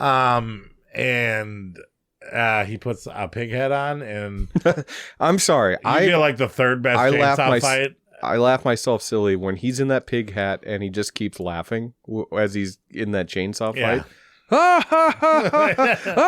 And he just does not best stop. chainsaw fight is Texas Chainsaw Massacre 2. 2, yep. And then the second one is Pieces, right? Is there a chainsaw fight in Pieces? What about Mandy? Mandy's up there. got a great one. Yeah. And so this is like 3 or 4. But him wearing a gigantic pig head, laughing maniacally. And every time I watch this movie, I crazy. seem to kind of like it less, but I don't know. It's kind of cool that it's out there. I wonder a little bit more what could have been, what that original Tobe Hooper script would have been if Tobe Hooper would have had. I don't think it would have been anything like this. Yeah, it would have been the sequel to Eaten Alive, I think. Yeah, it would have been something different. But that's Motel Hell's what we got. You always think it's a little bit better than it is, but it's not bad. It's funny, it's goofy, it's weird, and Rory Calhoun gives a pretty wonderful send off in his career. Interesting. He gave it 100%. He really did. So that's our honorable mentions. Let's get into the top 10, right? All right, number 10. George C. Scott in The Changeling. Old movie, feels like it's like early 70s film. It goes out of its way to be an old-fashioned ghost haunted story. Movie. Yes. And I remember the first time I watched this not liking it very much, just because it's boring and it looks old and it has a lot of old tropes. But this is a classic film. This is a classic ghost story. The seancing with the girl with the pen. And George C. Scott, he's like a crabby guy, right? He's like a he's like a bad cop kind of character. Yep. But sometimes he's very true to himself in real life. And we know him from Exorcist 3 in this. Yes. As far as horror goes, the horror fans. And he kind of plays the same kind of guy, but somehow it works. He shows a bit of compassion trying to solve this murder. That opening scene is tragically sad. Yes. It's definitely a drama with a very, very spooky atmosphere. But the banging is actually scary. Yeah. Like at the beginning when the hauntings start to happen, you're hearing the banging. It's a spooky thing, and the way that he sticks with it, and how he comes to terms with the death of his wife and his daughter by saving this kid, by his story getting out and stopping the haunting, and him being this crabby ghost hunter. And for a while you got to think, like, is he just losing it too? Is there an actual story, or is he just grieving? Because it is a very dramatic and sad story. The carriage, the baby carriage, which is on the cover and whatnot. Iconic picture. But I mean, if you got the patience and you're ready to watch a old classic haunting tale, this movie does it pretty good. Yeah, you don't get jump scares. You get a ball bouncing down the stairs. Yeah, rolling down the stairs. And then, like you said, the banging, the howling, the music. The music is creepy. This is all about atmosphere and tension rather than jump scares and in-your-face ghost stuff. It's not bad by any means. And this, I'm finally sold on George C. Scott. I think he's a great actor. I used to just think he was an asshole, but... Well, he was an asshole. He was an asshole, but he was a great actor. Yeah. In real life, he was an asshole? Yeah. And a drunk, I'm pretty sure. Well, yeah. Well, as most of them were back then, too. They were. A lot of money, everybody. All those, like, old actors were just drunks. Everybody was BoJack Horseman. Half of them were rapists, and then, they were assholes. There you go. So that's our number 10. That's how the we Changeling, 1980. There it is. Number 9. Brian De Palma's Dressed to Kill claims he's never seen a Dario Argento film in his life. Well, maybe he hasn't, but he's certainly seen Hitchcock. Well, do you believe it? No. That he was just making a movie the way he thought? He had no giallo influence whatsoever. No. This is an American giallo movie. Yeah. It's by way of like a Hitchcock study. Yeah. Okay. So you got more Hitchcock and I got more giallo. Well, Brian De Palma he loves Hitchcock, and he puts that in a lot of his films, especially with the split screens and stuff like that. Yeah, like Sisters. I see Hitchcock in Sisters. Yeah, for sure. But I felt like he was doing... But it was, there's no way he didn't see a fucking giallo before. Right. Come on. Well, he claims he's never seen a Dario Argento film, but... Okay, well, maybe that's true, but there's plenty of other giallos out there. This is a sleazy, sexy... sex worker, witnesses a murder. Yeah. Give me the synopsis. How does it go? Well, so it starts out kind of like a psycho theme where you're following this one woman who is going to the psychiatrist, and she's unhappy in her marriage, and she's having these fantasies about guys, and she's crazy. She's a little crazy, and she's very horny. Yeah. Very horny. And as are we. Yes. But not this horny. But after then looking at that cover. But then she, after following her for so long, she gets murdered in an elevator. And as the murder is happening, Nancy Allen, who was RoboCop's partner, who's what I was waiting for. I love. Yeah, she comes in and witnesses the murder, and actually obtains the razor that's used in the murder. Oh yeah, and then becomes the prime suspect, but also the person that the killer wants to kill. Bait, yeah, the bait. She's like a bait. They don't really think it's her. That one cop gave her he does think it's her, but for some reason, Dennis Franz gives her 2 days to clear her name. He wants to play and out. She's being pursued by a blonde killer with black gloves and mysterious, and you don't know who it is. And it's a giallo movie. And then also Michael Caine, who plays the psychiatrist of the woman that's murdered, also gets involved because he was the psychiatrist for the woman. He turns down some pretty good. And he gets propositioned by everyone, and he is brutally honest. Yeah. Do you want to fuck me? Well, yes, I do, actually. But I won't. But I won't, because I'm married. And it's like, he's just, he does not. Michael Caine's being Michael Caine. I love every time there's a girl that's like, do you find me attractive? Yes, very much so. Do you want to have sex with me? Yes. But I won't. It's just every girl that comes into contact That's how with you him. get chicks. Yeah. He could just say no. Yeah. Right? But he's like, yes, very much so. I want to. I am fully erect engorged right now. Yeah. They even mention it. There's a bulge in your pants. Yes. Yes. Yes. Indeed. But it won't come out of my pants. It'll stay right there. Yeah, it's just so funny. This is very tempting for me, but I will not fall. Yeah. It's a very weird movie, right? Because it's not... Okay, maybe... Yeah, I was back. It was off my list, and then it was on my list, and it was off my list. And but the style of this movie is so fucking incredible. How Brian De Palma pulls it off. But it's kind of like it's a sleazy and I don't mean to rhyme, but sleazy and kind of cheesy movie, right? Because like I felt like a ripoff. The gratuitous shower scenes and the acting of what's her face, Angie Dickinson. And this is like right after Scarface, so funny. Too, or right before Scarface. Right before, yeah, because Brian De Palma, yep. So right before, but this is 6 years after he did Carrie and things like that. So Sisters, he did Body Double after this, Phantom of the Paradise in 1974. Yeah. So all of his movies are kind of sexy. Yeah. Kind of horny. Yeah, he's like a horny Hitchcock. He's a smart. He's horny guy, Hitchcock. Yeah. He's a great director, and that's actually why I eventually put him back on my list. Yeah, he's a very great director, very talented. And this movie pulls you in, even though it's kind of interesting and weird and doesn't really make sense all the time. But also, is this movie kind of transphobic, or is it pro-trans? That's the other thing, too. It's not as bad as, well, like, maybe in the same way as Silence of the Lambs is. Yeah, I didn't know the message that it was trying to say, right? Or maybe it wasn't. Like, maybe that was just a gimmick. But again, it's Brian De Palma taking a very taboo subject back in 1980 and really playing with it. Yeah. And in this murder thriller. And there's some great chase scenes in it, but it's like that kind of like suspenseful Hitchcockian chase scenes, you know. Yeah. Nancy Allen is fantastic. Drop dead gorgeous. Yeah. She's great in it. Michael Caine is in a very interesting psychiatrist role. I'm not sold on him yet. Like George C. Scott, I like now. Yeah. Michael Caine, I'm still.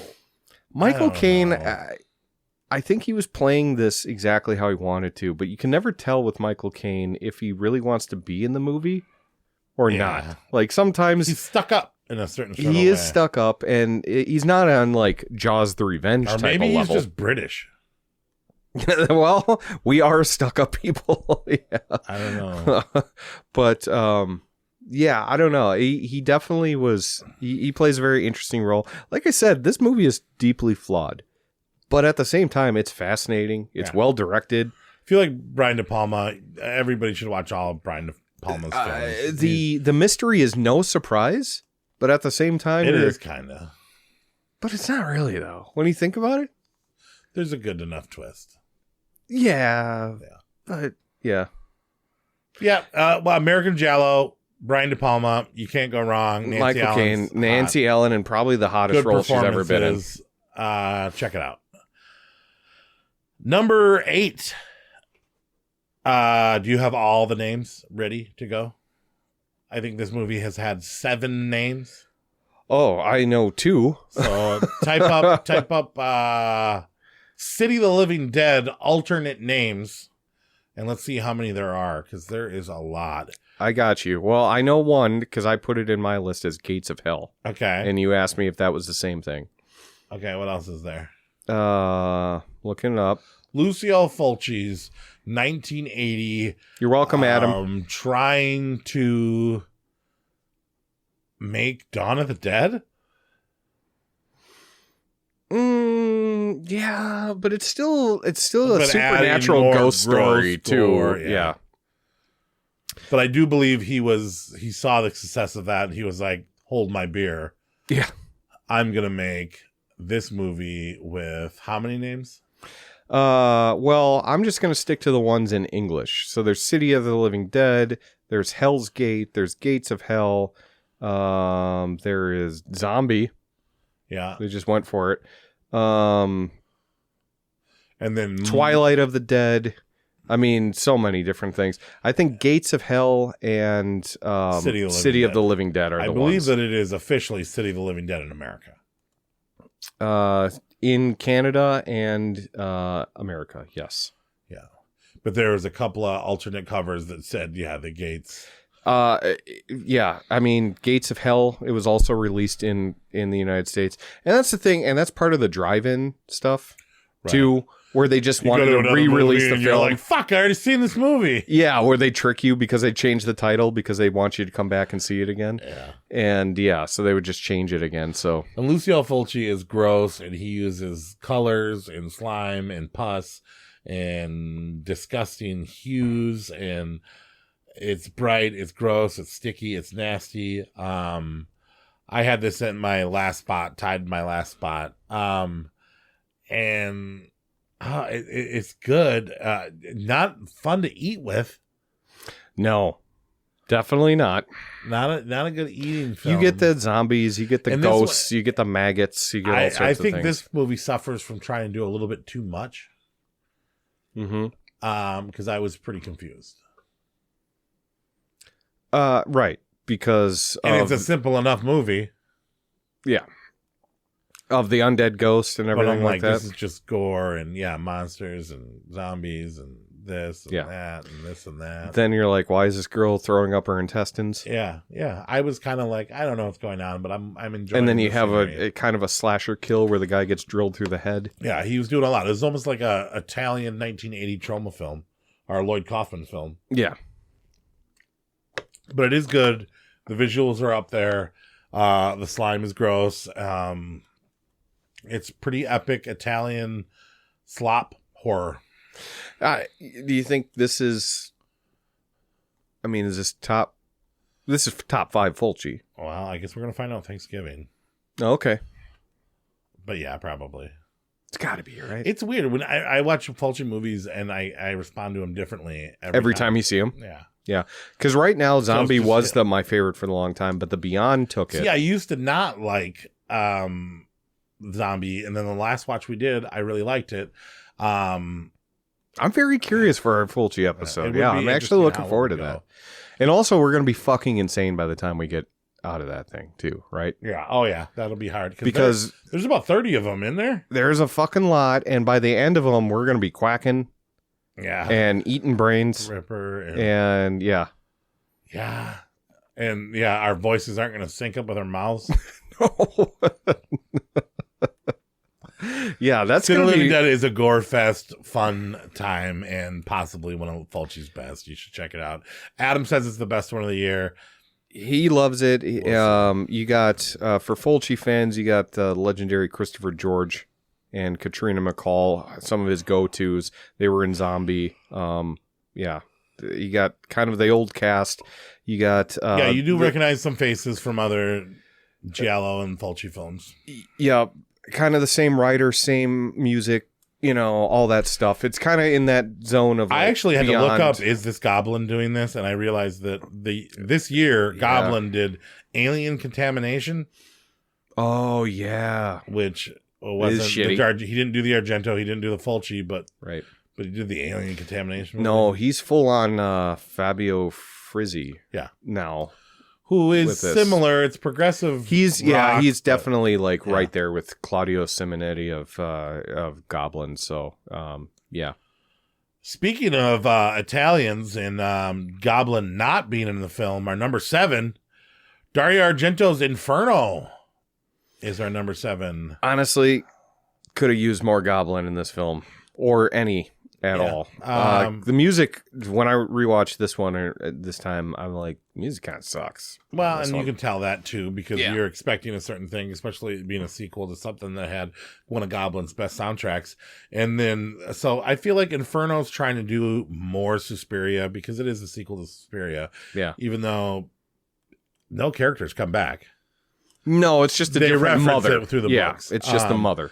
But he did the same light tricks. He did the same lighting. He did the surrealism of the chaos and the nightmare dream, not trusting your setting type stuff. Dream-like sequences. We went underwater inside of buildings on upper floors. And, and we have an apartment building instead of a ballerina school. Yep.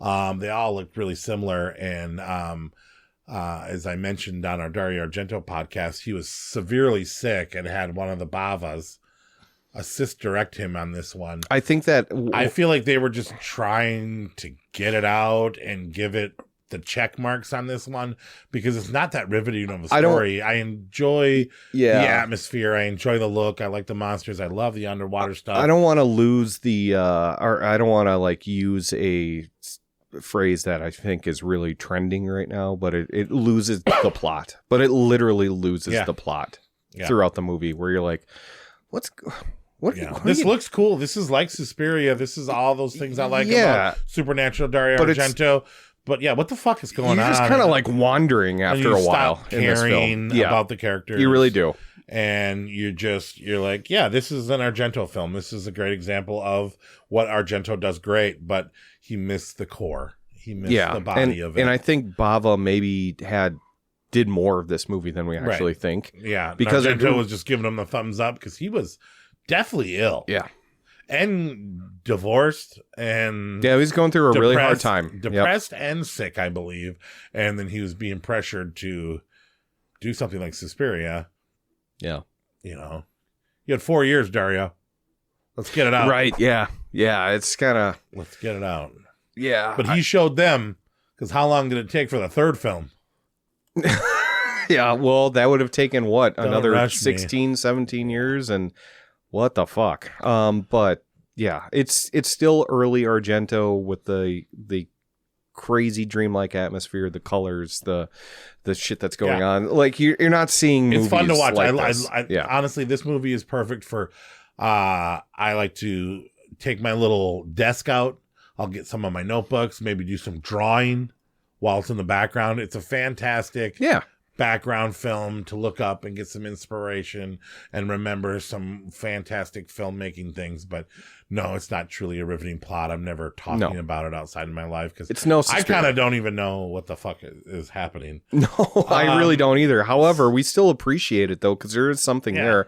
I mean, it ended up as our number 7 tonight, so you recognize all that shit. Fun movie. Inferno at number 7. But here's a more fun movie. And I can't wait because this is the third time I've watched this, and I remember the first time watching it being like, that movie wasn't really that bad. There was some really cool parts in it. There was a lot of really boring parts, but this was really good when I was young, and I was like, I love the chick shit. This is horny. Roger Corman produced Humanoids. Basically, the creators made a film. Yes. They brought a fishing horror with some goofy looking humanoid fish monsters, right? Corman got the cut. He was like, oh, there's something here, but this is missing a lot. So he took this movie, took half of the movie out, went back, got a whole bunch of half naked hot chicks, and shot another half of the movie. Them being attacked sexually by fish monsters. Raped by fish monsters. And then they put the cutout and the premiere, all these people that were in like the first part of the movie had no idea. Yeah. And all of a sudden they went from watching this truly spooky fisherman, humanoid fish monster movie. They think they're going to get some H.P. Lovecraft movie, and instead they're getting Humanoids of the Deep. Slasher Humanoids of the Deep that are having sex with I don't know if we said it, but Humanoids could. of the Deep is the movie. And it was originally entitled Monster. Monster, right. And it's like if Gilman was kind of rapey and very violent. And he also had as many uncles as Adam has. Yes, he did. Yep. And it was there's multiple. It was about time for the fair. Yep. Then so after they find every hot chick having sex on the beach to attack, kill, and rape, they all gather together and head to the fair, and we get this sea monster versus fair apocalypse awesome scene. I love it. I absolutely love it. This is such a B dudes movie. In suits with helmets with seaweed over the top. I was so proud when this was our number 6 tonight because I'm like, this movie is just pure golden trash. Well, and then the second time I watched it, I was like, this is a good movie. Why does everybody say this movie's so bad? And then this time I watched it, I went full in and I was like, this movie is unique. This movie is different. This movie is fun. Yeah. This movie is sexy. This movie has boring, dumb fishermen.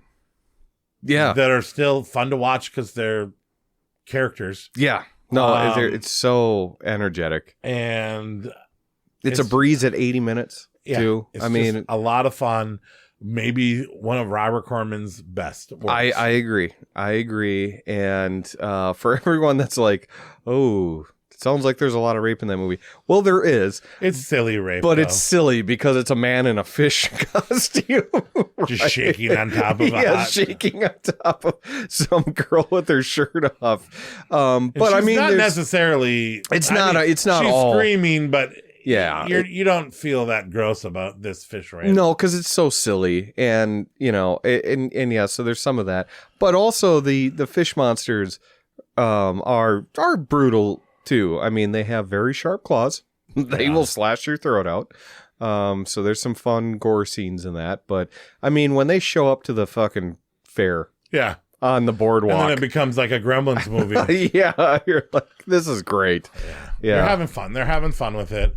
And I do think the reshoots probably were a good idea, and I think Corman. It probably got it as popular as it is, right? Because you got to have a little bit of fun. In these creature features, and it's a fun creature feature, and you don't get. There's not a lot of nautical horror. It is shitty that the female director, I think her name is Barbara Peters. I think her name is, and she wanted to make like a H.P. Lovecraft style, sea horror. It's still there. It's still there. But it's definitely got Corman. Definitely got Corman. But if you appreciate the good B movie gem that it is, as far as water horror goes, this is up there with Dagon and 100%. I guess it would be a good fun feature. Is Humanoids from the Deep and Dagon would be a good double feature. Yeah, there you go. Awesome shit. Super hot chicks, cool fun monsters. A lot of laughs, a little bit of seriousness, and looked like everybody had fun. A lot of fun. Yeah, looked like everybody had fun. All right, number 5. We're getting into the big ones. These are all big ones. Number 1, 2, 3, 4, and 5. All of these could have been placed in almost any spot in this thing. You thought Faces of Death was iconic? Cannibal Holocaust is more iconic. Now, did you rewatch this in the last month? I did not. Okay, no, because I've seen it within the last year. I think. Okay, what did we watch it for? Didn't we watch it for the podcast? We did not, because I have not watched this movie in a long time. I got the 4K or new transfer of it. That's where I saw it. Yeah. Well, either way, you haven't watched it in a while, and I'm sad to say I put this a little bit higher. Not that I love this movie, not that this is one of my favorite movies of all time, but this is one of the most iconic movies of my life. I have watched this movie 5 times in my life, and each time I've watched this movie, I have went into the thing going, oh, this movie is boring. This movie sucks. This movie stinks, but it's legendary. You have to watch it. You can't call yourself a horror fan if you have not experienced Cannibal Holocaust. And after I watch it, there is at least an hour where I have to sit there and feel ucky. And I got to tell you, this time I thought this would be no problem. First half or the last half? Well, it's the whole movie, but it's the last half. It's the last half. It feels so real. It actually looked so real and played out so real that the director actually got arrested and had to prove that the people in the film were not dead because people could not locate them. That's correct. This was pulled off shelves. This is brutal. Like I said, there is wood dick rapes. There is impalization. There is very serious gang rape, forced rape, forced abortions with a rock, and terrible, real animals being ripped to shreds in a disgusting way that makes your stomach hurt, and it all feels so real. The when she's telling him to turn off the camera when they are attacking that young tribal woman, the tone in her voice hurts. And the movie's over, and you're hearing that awesome music. Somehow it fit perfectly to make you think, and you felt like you saw something awful happen, and you feel awful, and you feel guilty, and you feel gross, and just the stagnant at the end of this fucking film. you can't shake it, man. You can't shake it. And I was hoping you would rewatch it in the last little bit, because I do forget that after a couple of days, oh yeah, I saw Cannibal Holocaust. It was brutal, but what a dumb movie. You know what I mean? It's gross. What they did was horrible. It was just for shock, but it is a brilliant movie, man. And this is maybe the video nasty of all time. Two of them from this year, two of the biggest video nasties of all time, I feel like. I mean, this was banned in like 70 countries. I mean, it was crazy. So real, and it feels like you're watching something. But here's the thing. Some people will say that this movie is boring or whatever, or it looks, the picture quality is stupid and there's no plot and everything like that. But when you play this movie, you get sucked in. Yeah, you do. You can't look away. And like, even when the two Americans are having sex, it's just, there's something it's it's gritty. It's they're very so real. dirty. There's like children behind them watching, and the story that you were talking about in the beginning. 10 days after the premiere in Milan, Italy, the Italian court seized the film and arrested director Ruggero Deodato on obscenity charges. Deodato later faced additional charges of multiple murder based on allegations that several actors were killed on camera, from what they saw. To maintain the illusion of the documentary footage, the four primary actors had signed contracts requiring them to remain out of the public eye for 1 year following the release. So they went into hiding. Yeah, so he totally Blair Witched it.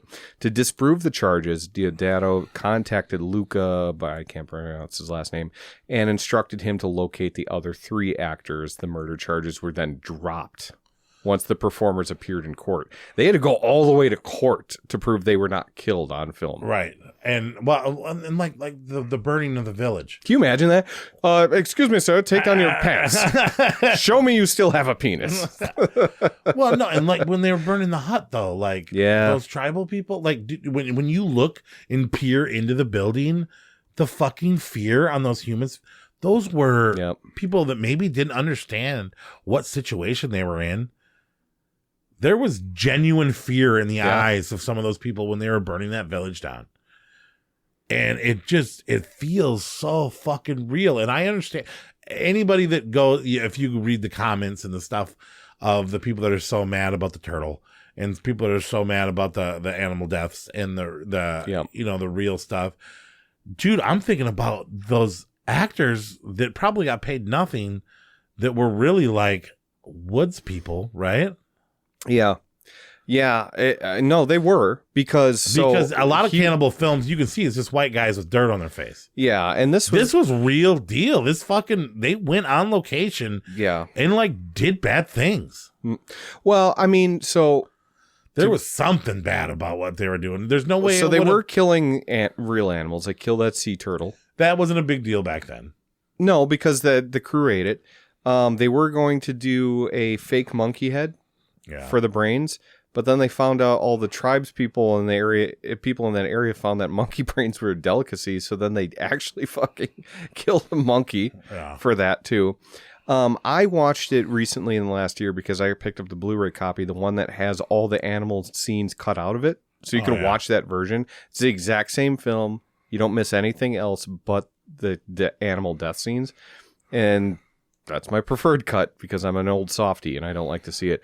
But I will say the animal scenes doing that, they add this gritty realism to it. The turtle's legs that makes you feel. It's like, dude, that's It makes you feel dirty. It makes you feel real, and it sucks you into the movie, and you feel gross about it. So when the fake murders happen at the end, where the crew's getting turned on by the tribesmen, and they're cutting off penises and stuff. If you were to just watch that, it does look like fake. Okay. You know? But you're so used to seeing real stuff. But it tricks your brain that now it's just you're in this gritty world, right? I don't remember it looking that fake. I remember thinking the end was fake, but I don't know, man. I mean, there's still some intense stuff, and when they put that person on it's actually the background because you don't want to maybe look at what's happening in the right front. It is a look away film. You do have to look away a lot of times, but honestly, looking away in your head is probably even worse.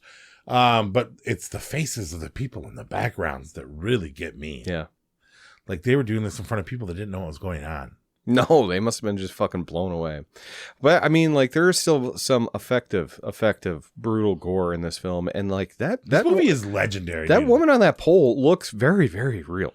Yeah, very real, unbelievably real. Yeah, to where I could see why, you know, back then when you didn't see shit like this in Italy, because they were more censored too back then. And so this premieres. So they say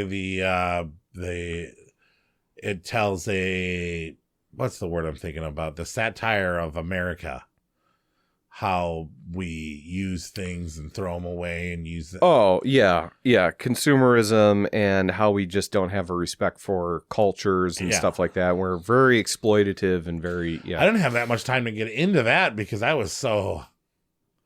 But it's true. I mean, those cameramen and the white people from America at the end were pieces like, of shit. You burn this footage.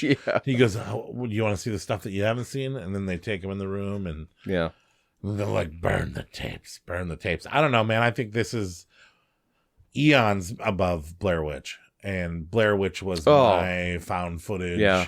Trick the world. Everyone thinks about Blair Witch, right? But this one, this is the real found footage. This was the real all one. Found footage. And unfortunately, it started a bunch of cannibalism films. Yeah, which they're all kind of the same to me at this point. You know what I mean? They all kill real animals. Cannibal Queen, I enjoyed this year, and there's.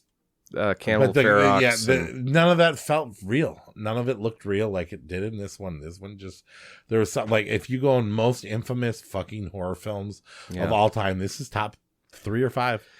Maybe number 1. Yeah, especially with the notoriety that it had, and but it is a good film too. It is a good film, and it truly moves you. It truly changes you. You are truly not the same fucking person after you have watched this fucking film. And in terms that hour where you need to sit there and sulk and just be like, oh, like that changes you as a person. Yeah. Every time you watch Cannibal Holocaust, it changes you a little bit. Yeah, and it's not a fun film, but in terms of like a cinematic history film, it's very important. King of cannibal films. It for sure. That I agree with. But it is, I think it does hold a very certain importance in just cinema in general too, because of what it brought to the screen. Right. The whole genre that it started. The notoriety. People have tried to do it again, but nobody's made it feel so real. No one. All right, Video Nasty. Including the director. He tried to make more movies like this and it just didn't work out. Yeah, the king of cannibal films, Cannibal Holocaust. If you have not seen this movie, you are lucky, but you are doing yourself a disservice because horror fans, this is essential viewing for horror fans, I would say. Speaking of Video Nasties, our number 4 is also another one that was banned and blocked and angry, and they shot it illegally, and they did a lot of weird, crazy things that make you feel uncomfortable, and you kind of feel guilty for liking the film. It's a quality movie. Bill Lustig's Maniac. This movie is about a guy with mommy issues who picks up sex workers and has some weird kinks and chokes women of the night to death, scalps them, puts them on mannequins, and surrounds himself with fake mannequin scalped trophies of his that he treats like real people. Prostitute people. Tom Savini left Friday the 13th. Yep. Halfway through to do this film, to join this film, and blows his own head up, which is in one of my favorite kills of all time. Yeah, that scene, they had 5 minutes to do. They did it once, and they ran away. They couldn't get the permit to shoot a gun in New York City, so they just said, "Fuck it, we're gonna do this real quickly." So they put a dummy in the car, filled its head with like craft services. Tom Savini runs up on the car, shoots it with a shotgun. Yeah. And then they get the scene, and then they basically take the shotgun, get the fuck out of there, and then they push the car into the river. Yeah, so nobody was seeing it, and somebody's going to dig it up one day. So there's a car in there with a dead body missing a head. Yeah, that is a great story. Guerrilla filmmaking at its finest. This is a dirty, grimy, greasy This was big up there in the video nasties too. This is part of the reason for sure. why the government had to step in and start telling these horror film directors that they can't do this type of shit. This is not okay for the world. But this is such a fucking quality look. The acting. So Caroline Munro, a Bond girl from one of the best Bond films ever, joins, what's his name? Joe Spinell. Joe Spinelli, one of the most misunderstood, fantastic mobster actors of all time, right? Well, he was in The Godfather, Yeah. And he, their matching is, he sells that. Ron Jeremy stole his personality, whatever. But Joe Spinell. Is a fantastic actor, a dramatic actor, terrifying actor. He sold that part. He lived that role. That's what makes this movie so fascinating. I truly believe the mental illness inside of it. That's the thing, that's what makes this movie so fascinating to me, is because you really feel like he's an insane person because he acts that well. And you're like, holy shit, there's like a lot of like gravity and drama to this movie because of his fucking performance. Spinelli sold the mental illness and the crazy. It's insane. And then the way they shot it, like on the run. Yeah. It's like Basket Case, where it really captures what nighttime in that city is really like. Especially back then where it was a kind of a shithole, prostitution streets and then the look of the sex workers and whatnot. Like that was real. That really puts you in a time capsule of what it would be like looking for a hooker in 1979. Yeah. Fucking New York City, right? Yeah, it is New York City. But what Joe Spinell is able to do is he actually makes you feel bad for the guy as well. Yeah. Even though he's choking out prostitutes, when he's like trying to get his life together at some points, like you actually feel bad a little bit. Yeah. You realize Elijah Wood did that part better, making you feel bad for him. Yeah. Because this guy looks crazy to begin with, but do you think the remake's better than this one, or this one's better than the remake? I don't know. I used to think that, but I used to think the remake was better, but I have a strong love for this. I think this is a totally underrated. There are things that the remake did better than the original, but I think the whole first person view of that it gets you in a totally different headspace, right? So it's very cool remake. I think that's one of my favorite remakes. Part of the film they used, it has a gritty look that they tried to do in the remake, but not quite. And then Spinelli, no diss to Elijah Wood. I'm gonna try to go meet Elijah Wood here in August. But where? Chicago Fan Expo. Really? Kurt Russell, John Carpenter, all the Hobbits. Shit. I'll show it to you. Wow. I'll show it to you. I didn't know they were all going to be down there. It's pretty crazy. The cat from Hocus Pocus is there. Binks. Binks made it. Binks is, let's see, 35 years old. We're talking about Spinelli, okay? Spinell, but yeah, go ahead. And Maniac, that end part where he's sitting there and the fake out, the dream thing when all of them come and they rip him apart. Very Romero, but then he wakes up and he's dead. Look, I know that this is gritty, grimy, greasy, and disgusting, but this is a quality movie too. It's a quality. I did not like it the first movie. time. I did not like it the first time I watched it. But it grows on me. I think this is the fourth time I've watched this film too. Yeah. And it's honestly a I'm being able to see the art a little bit more, and this is a very artful, gross film. But yeah, that's our number 4. Let's get on our number 3. Let's get back to Earth on some well-known, not nasty, not disturbing films, and let's have some fun with some ghost pirates. The Fog. John Carpenter's The Fog. Rewatching it for this was my favorite viewing of it so far that I've ever had. I've always appreciated it, but I really went in thinking, I think this is a ghost story. The pacing is fucked up in this one. Yeah, it's very slowly told, and the characters are too far apart. Do you know what I mean? Like for such a small town. Yeah. Well, just like there's this story and there's this story. Tom Atkins and Jamie Lee Curtis. And then there's this story. And then they catch each other through the radio and then they all. Yeah, I could see that. But watching this film, you're like, is this movie has 4 different fucking storylines? Kind of, yeah. And then finally they all come in together and you get the things and the fog looks so fucking cool. Yeah. And Adrienne Barbeau, is annoying she is at certain parts when she's like, save him. Yeah. Someone get off your fucking ass, bitch, and go save him yourself. You've been saying that for fucking 6 minutes. You know damn well your Jeep can go 90. Yeah, but she has to climb up those stairs. You see how many stairs it went down to that fucking lighthouse? I suppose. She would have been winded. And Tom Atkins is the sexiest he's ever been. Well, he was enough to land Jamie Lee Curtis in 1980. Seconds. Are you weird? Yeah. Oh, dude, he was so smooth. He was so smooth in this movie. Yeah. I tried the same shit and I got slapped every time. I don't. Yeah. I don't know what it is. Too weird. I don't know what it is. The pirates look cool. The art is wonderful. The fog is so cool. The setting is weird. It's not really what you were expecting from John Carpenter at that time. Like, I feel like this is one of the trashed Halloween sequels that he was gonna do. And then he was like, "Oh, let's pop this into the fog." If they would have stopped Season of the Witch took off. And then number 4 would have been like the fog or something. Yeah, I could see that. Yeah. But I mean, this came out before that, but whatever. This is a very methodically paced movie. I love because you don't really get ghost pirates until an hour into the film. Right.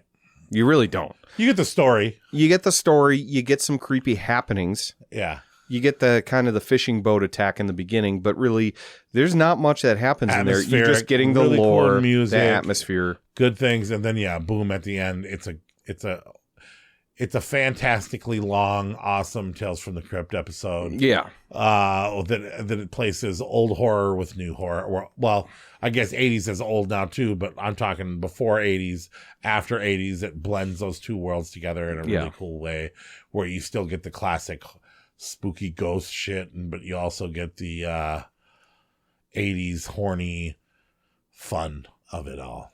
Oh, you get the 80s horny. Yeah. For sure. Yeah. So The Fog, we've talked about that before, and I'm sure we'll talk about it again, but The Fog is fantastic John Carpenter film. Let's get into number 2. Number 2, Friday the 13th, the original, the small-time movie that nobody thought would be anything special. We were just trying to rip off Halloween, and we just so happened to put it in the right setting at the right time in the world, and everything just worked together like melted butter making noodles. You know what I mean? And they had No, I don't. They had a bunch of teens setting up for a camp. They had the warning doomsday guy. They had just the perfect amount of camp. And the whodunit, it's like a Giallo. You get a crazy good performance from the lady who plays Jason's mom, Betsy Pamela. Palmer. Yeah. The fight, that's crazy. I don't know what it is about this film, and I know it gets people place it higher because they count some of the later Jason sequels in as this one, but this alone as itself, this might be my favorite Jason. I know we talk about number 3 being our favorite Jason, but old bonky head jump out of the river, jump out of the water. Give me fucking 3 seconds of him. A great might scare, still right? be one of the most memorable horror moments in horror history for me. USA Up All Night. I remember I saw it. It was a USA Up All Night. Gilbert Godfrey was fucking talking, and I was waiting, and the movie was over, and I went through the whole crazy thing, and then that fucking Jason in the boat at the end thing fucking seared in my subconscious mind. That gets everyone. And every time I was on a boat, every time I was looking at a calm river, I was like, fuck. Yeah. Fucked up face look at Jason. There's a dead bloated kid in there. I know it.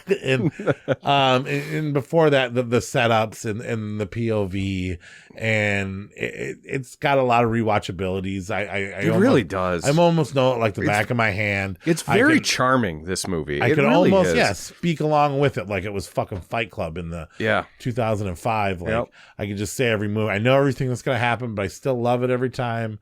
You can tell that it's cheap. You can tell that they weren't trying to make this masterpiece, but it all just worked out. It all gels, and the setting, it's got to be Camp Crystal Lake, right? Yep. It's just. I mean, that helps because everyone. Awesome place. It feels like summer. I love watching this movie during the summer too, because everything's in full bloom like it is in this outside movie. With the fucking trees, the smell of the trees, and the fucking. It captures everything you love about being outdoors, and then turns that against you, right? And then the iconic Tom Savini's effects. Tom Savini's effects are even though outstanding. He copied a couple of them. From what? Well, the arrow through the throat. I mean, they really don't get copied until the second one, right? Where they start ripping off Bava. But yeah, Tom Savini's awesome effects. But I mean, this births the slasher genre, which just fucking blows up. I mean, yeah, Halloween's the first one, but if Halloween didn't exist, then Friday the 13th. Halloween's Metallica. Friday the 13th is Pantera. Yeah, I could see that. It was like, whoa, this is really awesome.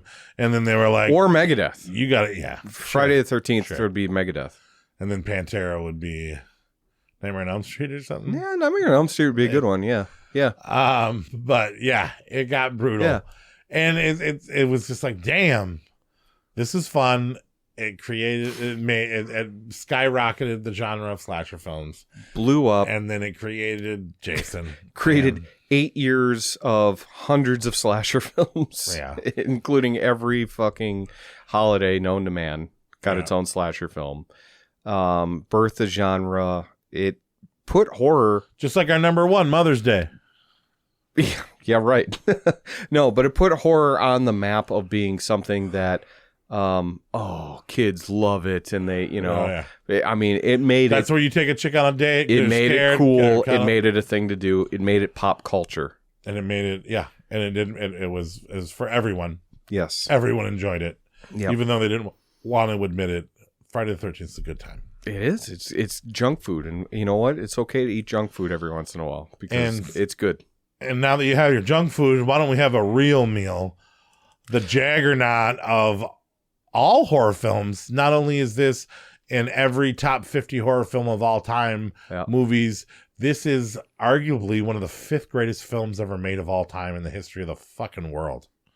According to some people. This is the 5th best movie of all time. No, I'm talking about people that write magazine articles. Oh, yeah. No, I'm saying if you, a legendary movie. If you pick it up and you Google what... greatest films of all time, where does The Shining place? It'll say, well, this person thinks it's number 5. This person thinks it's 49.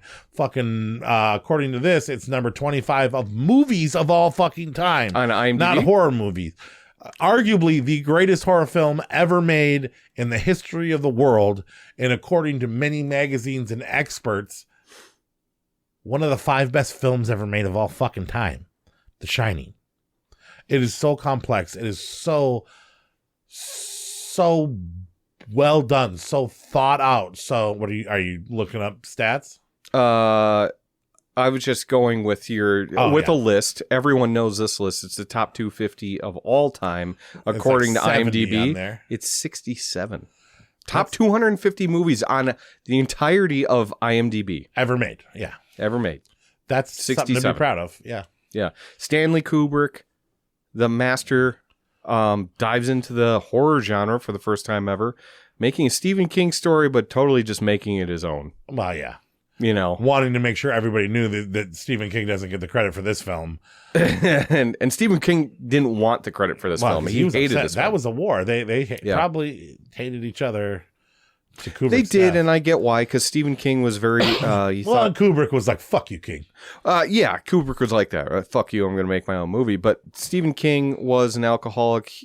He wrote The Shining and put himself a lot in the main character of that. It was his baby. So when this came out, it kind of betrayed his story, which he was so deeply personal with, right? Get over it. And so that's why he doesn't like it, right? But how could you not like this movie? Because this is fucking fascinating, right? Oh, yeah. And this is one of those movies that if you're a horror fan, if you're a cinema fan, you could watch it and take away something new. This is for people that pay attention to details. Every time you watch this, you take away something new. I mean, there are countless documentaries. Room 237 is a great one on just conspiracy theories. On just the layout of the hotel. Yes. What the pattern of the carpet means. Yeah. There's like, people that are obsessed with this film. Yes. I'm obsessed with this film. This has, been my favorite horror film for a long time. I'm almost getting to the point where I'm sick of saying it, but it is. I've watched this movie so many times. Every time I watch it, I like it more. Every time I watch it, I find stuff new. The performances are uncanny. Shelley Duvall unreal. I know that they did put her through a true horror movie while she was filming this. Stanley Kubrick was very brutal and to her. Prodded her and made her cry and starved her and made her uncomfortable and made her cold and made her irritable. But at the end of the day, dude, she got to give one of the greatest.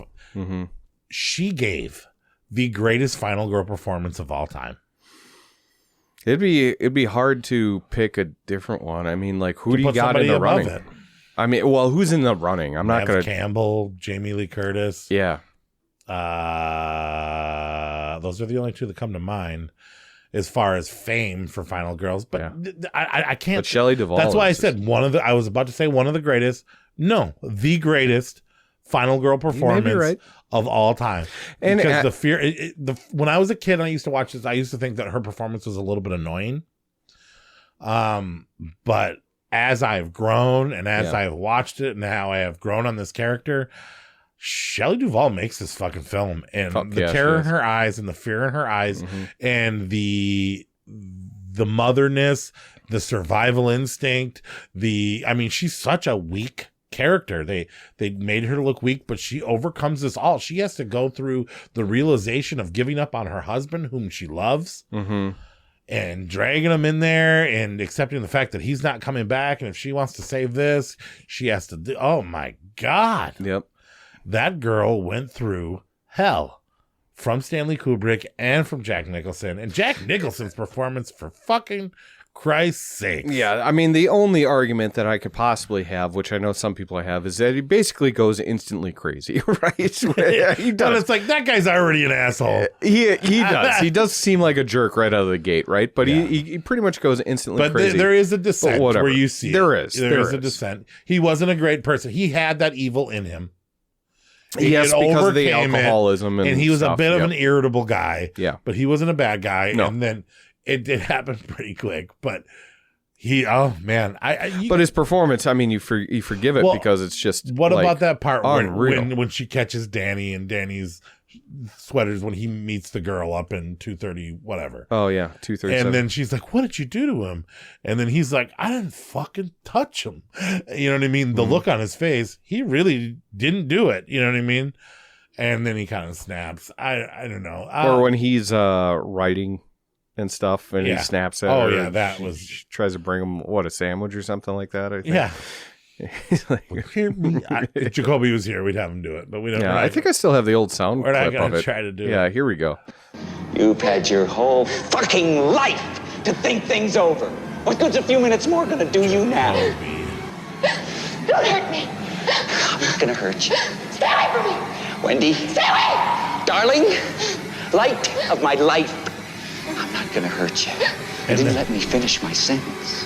I said, I'm not gonna hurt you. I'm just gonna bash your brains in. I'm gonna bash them right the fuck in. Just the way he says that is just so. When he got hit with that bat, he really fell down those stairs. Yeah, too. There's so much realism in this movie, and I do feel bad for Shelley Duvall because she was put through hell from Stanley Kubrick, and then like Jack Nicholson on the side would be like, "Hey, Shelley, sorry, things are going It's gonna bad, be a good movie. This is, you gotta do it." And then they'd be like, action, and he'd be fucking crazy and like in her face again, right? It's gonna be a really good movie, Shelley. Hey, don't take it personally. Yeah. And then he goes fucking nuts on her. So she didn't get a moment of peace. The Grady sisters, the blowjob bear. I mean, we've talked about this tooth and nail, up and down. Well, we even have a Shining episode, one of our earlier ones with Jacoby on the podcast, Horror Night Jacoby.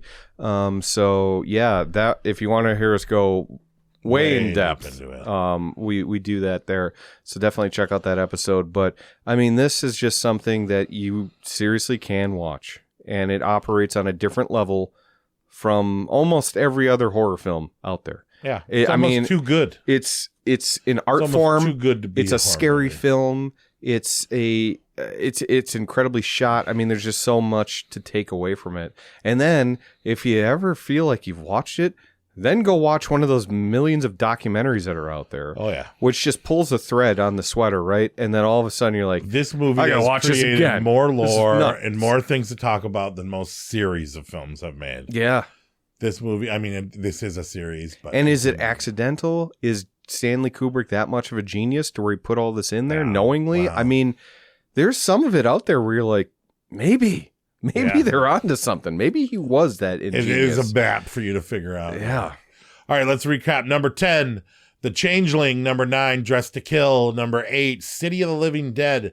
Number 7, Inferno. Number 6, Humanoids from the Deep.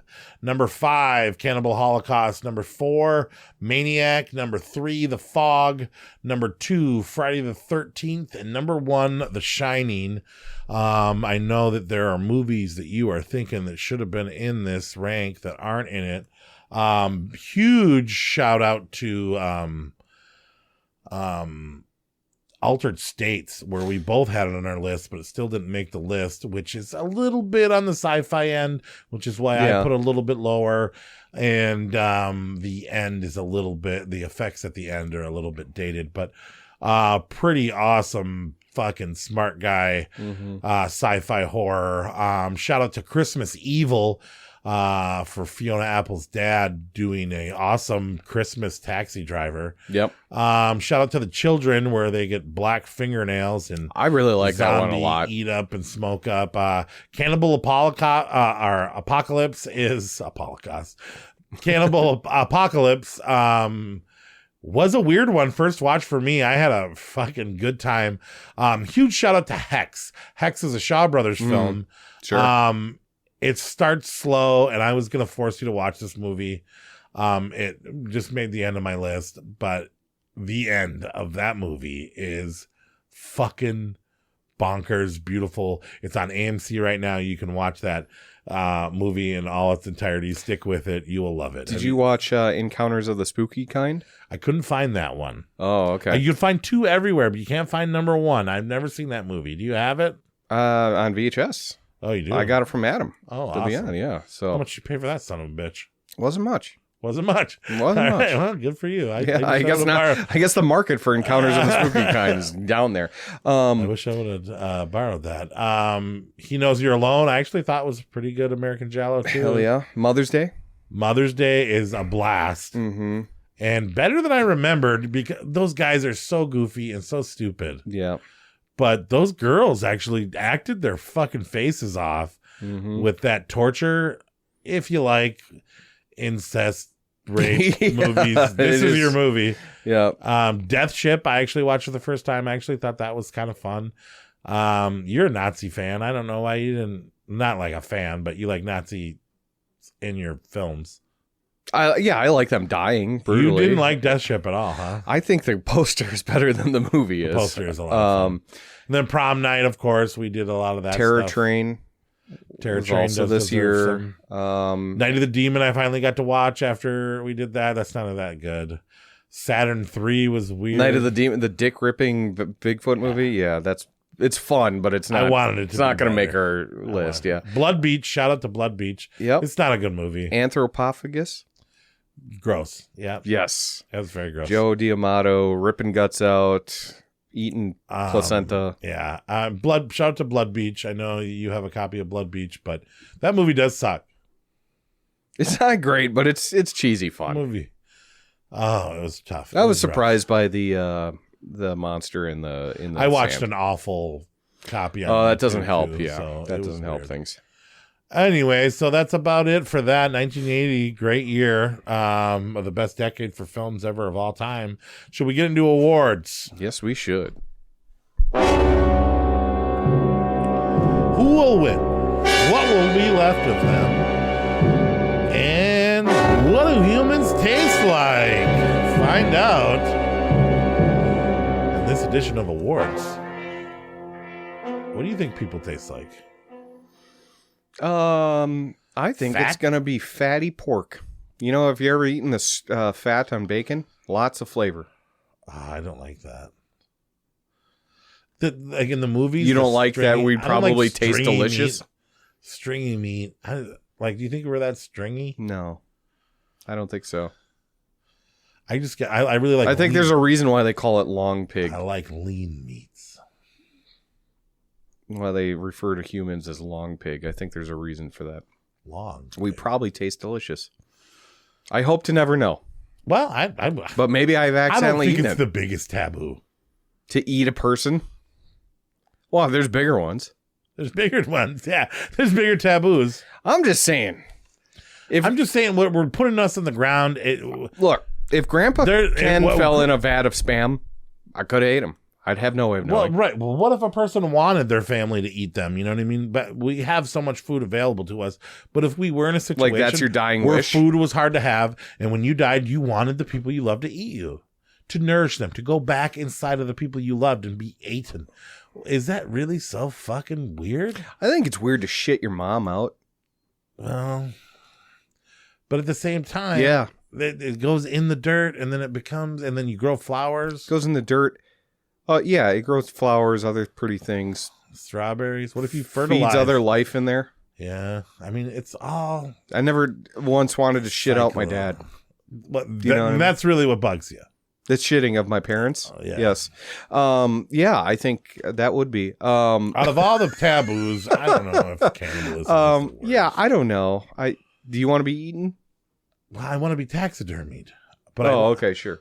But if I can't live on and give people joy after I'm dead, maybe give them nourishment. Well, what about like the people that crashed in the mountains and had to eat each other to survive? Yeah, I mean, I don't nothing think wrong with that, that's- right? Well, people say that there might be. Well, they survived. What do you got to do to survive? They were already dead. Are they weird? No. That's a good question. Do we do studies on them? People say that things happen if you get this thirst for human blood and you go crazy. That's the movie Ravenous. I love that movie. But all right, best art 1980 was it The Shining, Friday the 13th, The Fog, Inferno, Maniac, Fade to Black, Motel Hell, Blood Beach, Death Ship, Night of the Demon, Cannibal Holocaust, or Alligator. There's a lot of good. It's tough, but I'm gonna go Death Ship. I've always loved that Death Ship artwork. is very cool, and it makes the movie look better. Also, I don't know, some of those alternates for Friday the 13th. Friday the 13th, though, has always been one of my all-time favorites because there's so much. I've got a Friday the depth to that. 13th poster in every room in my house. Yeah, there's so much depth to the poster. I got one in the hallway, one in the It's kitchen, one in the incredible. living room, one in my room. Ray doesn't want to have her in her room, but I got one on the door facing towards it. So when she comes out of her room, she I have sees it immediately. so much fucking Friday the 13th art. You're not wrong. Are you All picking that one? More t-shirts. That makes me feel better about my Death Ship pick. Yeah, I'll pick But Friday that's the 13th. only. I know I'll probably give love to Friday the 13th in the awards. Death Ship has maxed. They've peaked. Okay. That movie has peaked with me. Best music was it The Shining, Friday the 13th, Cannibal Holocaust, The Fog, Oh, man. City of the Living Dead, Inferno, or Goblin Did Alien Contamination. Which I watched that movie, and then I did listen to that Goblin music, and it's good, but it's not great. So you do the Shining? That's where I'm at. Shining or Friday the opening 13th. team, and then Friday the 13th was so revolutionary to fucking horror movie sounds. But that Cannibal Holocaust movie that like brings you back to sanity with the fucking The nice, happy music at the and end. then the Fog too, man. But it's The Shining or Friday the 13th. I got to go Friday the 13th. All right, I'll go Shining. Okay. Good. It's got to be one. I'm of glad those. we're being diplomatic on this because we're covering the ground. Gore and Effects, the Gore Award. Friday the 13th, Maniac, City of the Living Dead, Cannibal Holocaust, The Shining, or Inferno. Cannibal Holocaust? Because people thought it was actually real and a guy actually went to jail. Yeah. I mean, he had to bring actors to the trial. Yeah. Well, Friday the 13th was good too. Right. So was Maniac. Yeah. And honestly, so was City of the Living Dead. That probably has the best. I mean, the drill The scene, most the puking gore, of the but guts. I said Gore and Effects. Yeah. So, well, and then The Shining had the fucking elevator blood scene. Do you know how much work that had to have been? Yeah. And make it it look honestly that felt good. like Scatman Crothers took an axe to the chest. It really did. Yeah. It wasn't the most gory, but it felt. Maybe we probably should give it to City of the Living Dead because it had the most, but There's some iconic stuff in that one, though. yeah, I'm going to give it to City of the Living Dead. Yeah. I'll give that. Best story, was it The Shining, The Fog, Fade to Black, The Changeling, Hex, Dress to Kill, or Altered States? God, this is tough too. The Fog is... Fog's got a great... No, The Shining. But there's not much story there. The Changeling? The Changeling's got a pretty deep story. It's got a very dramatic story, very sad. It's The Shining. But there's not much story to The Shining, though. There's a lot of... The book's pretty thick. Well, yeah, but the movie's pretty long. But the 1980 film has got nothing to do with the book, pretty much. I'm saying The Shining. You can take... What are you taking? Story. God, is it Altered States? Is it... Altered States had a lot to it. So you really have to pay attention and you have to unravel some thoughts. What about the ninth configuration? That was more story than... I didn't like that movie. It's barely a horror movie. Yeah, it was boring to me. It was just Nazi shit. And the guy from Cheech and Chong... Weird contemplation on life and stuff. Yeah, it was very... It was William Peter Blatty... I'm going The Shining. Are you going The Fog? I do like the lore of The Fog. I mean, it makes the whole fucking movie, right? It's like a campfire story. I get that. Yeah, it is. Best direction was a Stanley Kubrick for The Shining, John Carpenter for The Fog, Sean Cunningham for Friday the 13th, Rutger, whatever his last name is, Cannibal Holocaust, Lustig for Maniac, Dario Argento in Inferno, Ken Russell in Altered States, the Shaw Brothers for Hex, Brian De Palma for Dress to Kill, Lucio Fulci, City of the Living Dead, Charles Kaufman, Mother's Day, or David Hess in the sequel to the Last House on the Left. Yeah. That's Stanley Kubrick, The Shining. Yeah, I'm trying to think of who could even... Maybe Lustig, because he had to do it guerrilla style. It was impressive. But yeah, it's Stanley Kubrick. You can't. Best Monster. Overlook Hotel. Kid Jason. Ghost Pirates. The Humanoid Monsters. Old Man in a Pig Face Mask. The Changeling Ghost. Huge Alligator. Black Nailed Kids, or the Nazi Ship and Death Ship. Fuck. Kid Jason. Kid Jason made an impact in 1 but second. The humanoids from the deep look great, though. When they were a lot of fun, and yeah. I don't think that's ship, honestly. Too. I mean, I don't think that's fair to put the Overlook Hotel as because I mean that's probably the right answer, right? Yeah, it's not Jack Nicholson. No. Is it Blowjob Bear? But I counted the Nazi ship too, and in that movie, the ship was a monster. Yeah, for sure. So why can't the hotel be the monster? I mean, what about the Blowjob Bear? He had an underbite on him. You know he's dragging his teeth. He was a dog, actually. Well, was he? Oh. Well. He looks more like a bear. He does look more like a bear. But if you look it up, they say that it's a guy in a dog costume. I'm going to go Kid Jason, because that always scared the shit out of me. Right. I'll go first watch. Humanoid Monsters. Okay, good. Hero, Final Girl. Was it Wendy? Stop. Yeah, we just said that she was the best one. But I mean, there's Farrah Fawcett in here, Robert Forster, Michael Caine, George C. Scott, Tom Atkins. They're Final Girls? Hero, Final Girl. Oh, okay. All right, I got you. You can't just give it all. You can't just let the girls get it. I'm trying not to give it to The Shining. Shelley Duvall, though. Yeah. Actor, was it Jack Nicholson, Tom Atkins, Joe Spinelli, Rory Calhoun, Heather C. George C. Scott? George C. Scott, but it showed up as Heather. Michael Caine, Kevin Bacon, or Fiona Apple's dad. Who's her dad? The Christmas Evil. Oh, yeah. Yeah. Isn't that funny? Yeah, I did know that. He did a good job. He did. Jack Nicholson. But Tom Atkins, no. Jack Nicholson. Oh, Rory Calhoun. You know what? Joe Spinelli? That's who I'm going to give it to. Because I want to champion Maniac. Everyone knows that they should be watching The Shining. But if you have not seen Maniac, he does do a good job acting. Okay. His fucking performance is We unreal. couldn't snub him, though. I mean, he would fucking throw us shit out. No. Jack Nicholson, you say Joe Spinelli. All right. Actress, was it Shelley Duvall, Adrienne Barbeau, Caroline Munro in Maniac, Nancy Allen in Dressed to Kill, Jamie Lee Curtis in Prom Night and The Fog, or Farrah Fawcett in Saturn 3? I already gave it to Shelley Duvall, so I'm going to give it to Nancy Allen. Jamie Lee Curtis didn't do much in either of those movies. Mm-mm. Adrienne Barbeau was like the narrator of Fog. Shelley Duvall. It's Shelley Duvall. I'm sorry. We gave her Final Girl, but she's also the best actress. Yeah, no, she is. She is. 100%. It's hard. Just trying to spread some love. It's okay. Small role. Scatman Crothers in The Shining. Betsy Palmer as Jason's mom. Tom Savini as Disco Boy in Maniac. Wolfman Jack in Motel Hell as the preacher. Drew Barrymore in Alter States. Tom Hanks and He Knows You're Alone. Scatman Crothers. Yeah. Tom Savini? You have the shine. Wolfman. Scatman Crothers. Crush. Was it Wendy in The Shining?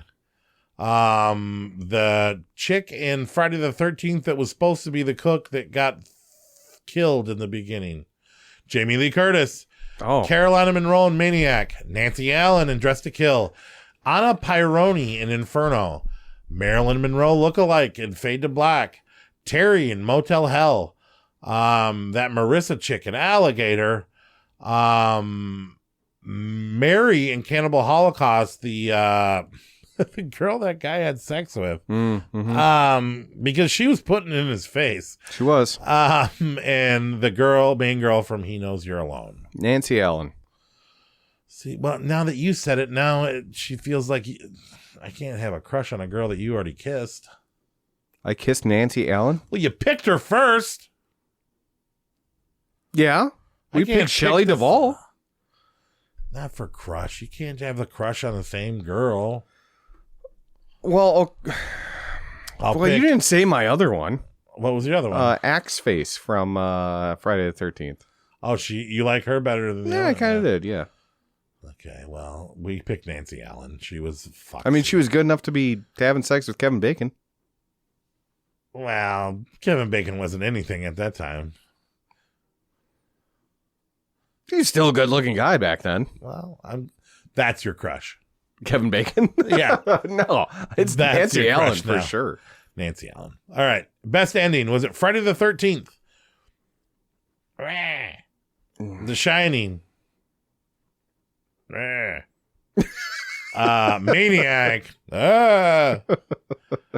Cannibal Holocaust. Fade to Black. Aw. And then Christmas Evil. What? Ooh, yeah, what? What? Yeah. Was he Santa? Yeah. Christmas Evil could win that one. The jumping Jason though. It's Jason. That scares every single person that has watched it for the first time. All right, Friday the 13th. Best kill. This is gonna be tough. I'm gonna freestyle this one. The Grady twins in The Shining. What was the best kill on Friday the 13th? I still think Kevin Bacon's. Arrow Neck. Yeah. What was the best kill in Cannibal Holocaust? Ooh. I mean, it was a corpse, but it was the thing. The girl on the pole. Yeah, man. Or the wood dick. Oh man. Yeah. Oh the sea turtle. I can't remember too many people important dying in the Fog. No, it was basically Charles Cyphers that just Spinelli's imaginary death, dream death, or gets torn apart. Maniac. Yeah, that's crazy. No, the best death is also Maniac with the head blown up, Disco Boy. Yeah. That's fantastic. Motel Hell didn't have a great one. The drill scene, I love that in City of the Living Dead. Yeah. And that's just so with the it's going through his head. That's a cool effect. Sound and let's go. I don't know. I think it's going to be Maniac. The mix between the imaginary one, the gun blown one. I think it's Maniac. But you're going City of Living Dead drill. Yeah. It looks real. It's the car. It's the gun. Yeah, that's so. It's the whole story behind it. When that happens, you stop dead in your tracks, and we're like, "That was fucking awesome." We're talking best kill. It had to be. All right, give it to Maniac. I want more people to have love for Maniac. All right, so back Savage. I know no nominees. It's Cannibal Holocaust every fucking 15 minutes. I'll give you that. Yep. It's the epitome of Savage films. Yeah. This is what we got into this business for, so we could tell people about movies like Cannibal Holocaust. Mm-hmm. It's truly savage. Yeah. It's fucked up. It is. Elevated horror, my ass. That's fucking what I'm talking about. Well, Best fight. Blue Poly 2 Fight Award. Pamela Voorhees versus, what was her name? The final girl in Friday the 13th. Oh, Adriana is a real name. Adrian King is a real name, but yeah, I can't remember her. I never can. But Pamela Voorhees versus Final Girl. 3 American Men versus 1 cannibal girl getting raped. The Humanoids versus Small Town Fair. Maniac versus his mannequins. Alice. Or Horror Fan versus his mother. Best fight. Blue Poly 2 award. Humanoids voice versus the fair. Yeah, I do like that one a lot. Just shooting a humanoid with a shotgun is Dracula Dance Award. Was it the tribal cannibal dances or the end of Hex? Shave your body, draw all over yourself, squirm around naked on the floor for other weird looking people. I think you're gonna give it to Hex. Hex. I'll give it to the cannibals. Cannibal dances. Best cosplay, you want to see Jacoby or maybe even Kayla if Jacoby can't do it award. Jack Torrance. I mean, he's already won. Those 2 goofballs from Mother's Day. Yeah, the incest rapists. The chainsaw fight in Motel Hell. Or the chainsaw pig guy fighter from Motel Hell. That is pretty fun and out there. Half-ass of Dracula. So the Dracula half-face from Fade to Black. A humanoid. Yeah, I want to see him do full humanoid of the or deep. Jason's mom. Blue sweater and all. You're saying humanoid? Yeah, that would be impressive. I would love, if not Jacoby, I'd love to see somebody do that, the half face Fade to Black. True Dracula. I think that would be good too. Mm-hmm. Best tape. You said that you have Encounters of the Spooky Kind. That's probably my rarest of it. I have Friday the 13th, a lot of them. I've got Motel Hell Big Box. Oh, that's cool. I just have the small box version. And then I brought The Shining. Yep. Have that as well. I have Death Ship. I bought it just because of the case. Right. To be honest with you. The movie isn't that bad. But yeah, the big box, it opens up. It's got a little thing. It looks... I have Maniac. Well, thanks to me. Yeah. I did give you the... Thank you. You gave me the heads up. I can't believe I passed on that. But it's probably full of mold. It's not. I've watched it. In fact, that's how I watched this one. It's great. Really? Yeah. All right, so I'm going to go with my Motel Hell big box, and then Nate's got some good ones. And then, so we're going to move on to what movies are coming out soon, which is also going to lead into the segue of our next episode. Evil Dead Burn comes out July 9th or July 10th, technically, but they put it out a day early. So we're getting some people together, right? Well, I don't know. Jacoby can't. So, on the 9th? Yeah. Well, he's out of town that whole weekend. Yeah. And we have to see it that weekend for the podcast. Yeah. So we are going to do the official Evil Dead episode, Evil Dead rank. So far, I think it's just me and Nate, and I think that's fine. That'll be all right. So maybe send in, let us know what you think Evil Dead rank should be. And Evil Dead Burn drops soon. Do you think this movie's going to be good? Yes, I do. I think it's going to be better than Rise. Okay. I fear that it might be not as good as Rise. But the trailers aren't giving us much. I feel like Rise, they gave us a little bit more of the story. All we know now is that there's a dishwasher knife scene Yep, I've seen that one. And that it takes place in a house that existed in Ash vs. Evil Dead. Oh, is that so? I didn't know that either. Xena Warrior Princess's house or whatever. Oh, sure. I haven't gotten to the part in rewatching it, but I think I'm going to start rewatching the series. I'm going to start tonight and see how far I can get before. So, I don't know. The cast looks pretty unknown. I mean, she's got to pull the car seat through her head thing. They're leaving it pretty mysterious. I think this is going to be better than Rise. Okay. But you're a fan of the director, too. Oh, was this the guy that did the French Spider movie, or is that the next one? No, I think that's this one. Okay. So, yeah, I mean, it's going to be good regardless, but is it going to be the best Evil Dead? No fucking way.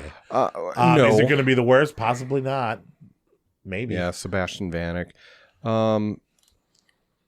Yeah, I don't know. I am a firm believer that there has not been one bad Evil Dead property in the franchise yet. That's fair to say. Well, I don't know if that is. What would be bad? Army of Darkness. Grow up. You love that movie. Ash vs. Evil Dead season 1. No way. Within the Woods. Yeah, okay. That not a true Evil Dead movie. Same camera work though. Yeah. No, I don't know. There hasn't been a single bad Evil Dead property out there.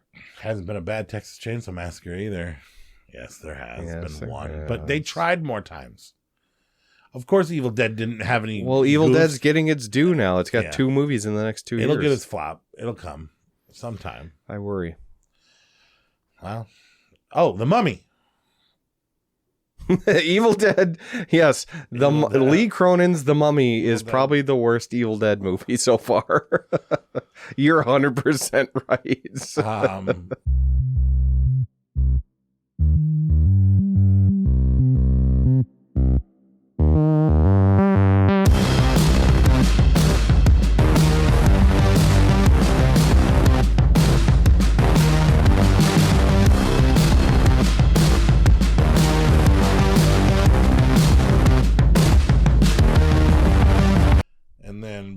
Then what happens after that? And then after we eat the turtle, takes turkey brains.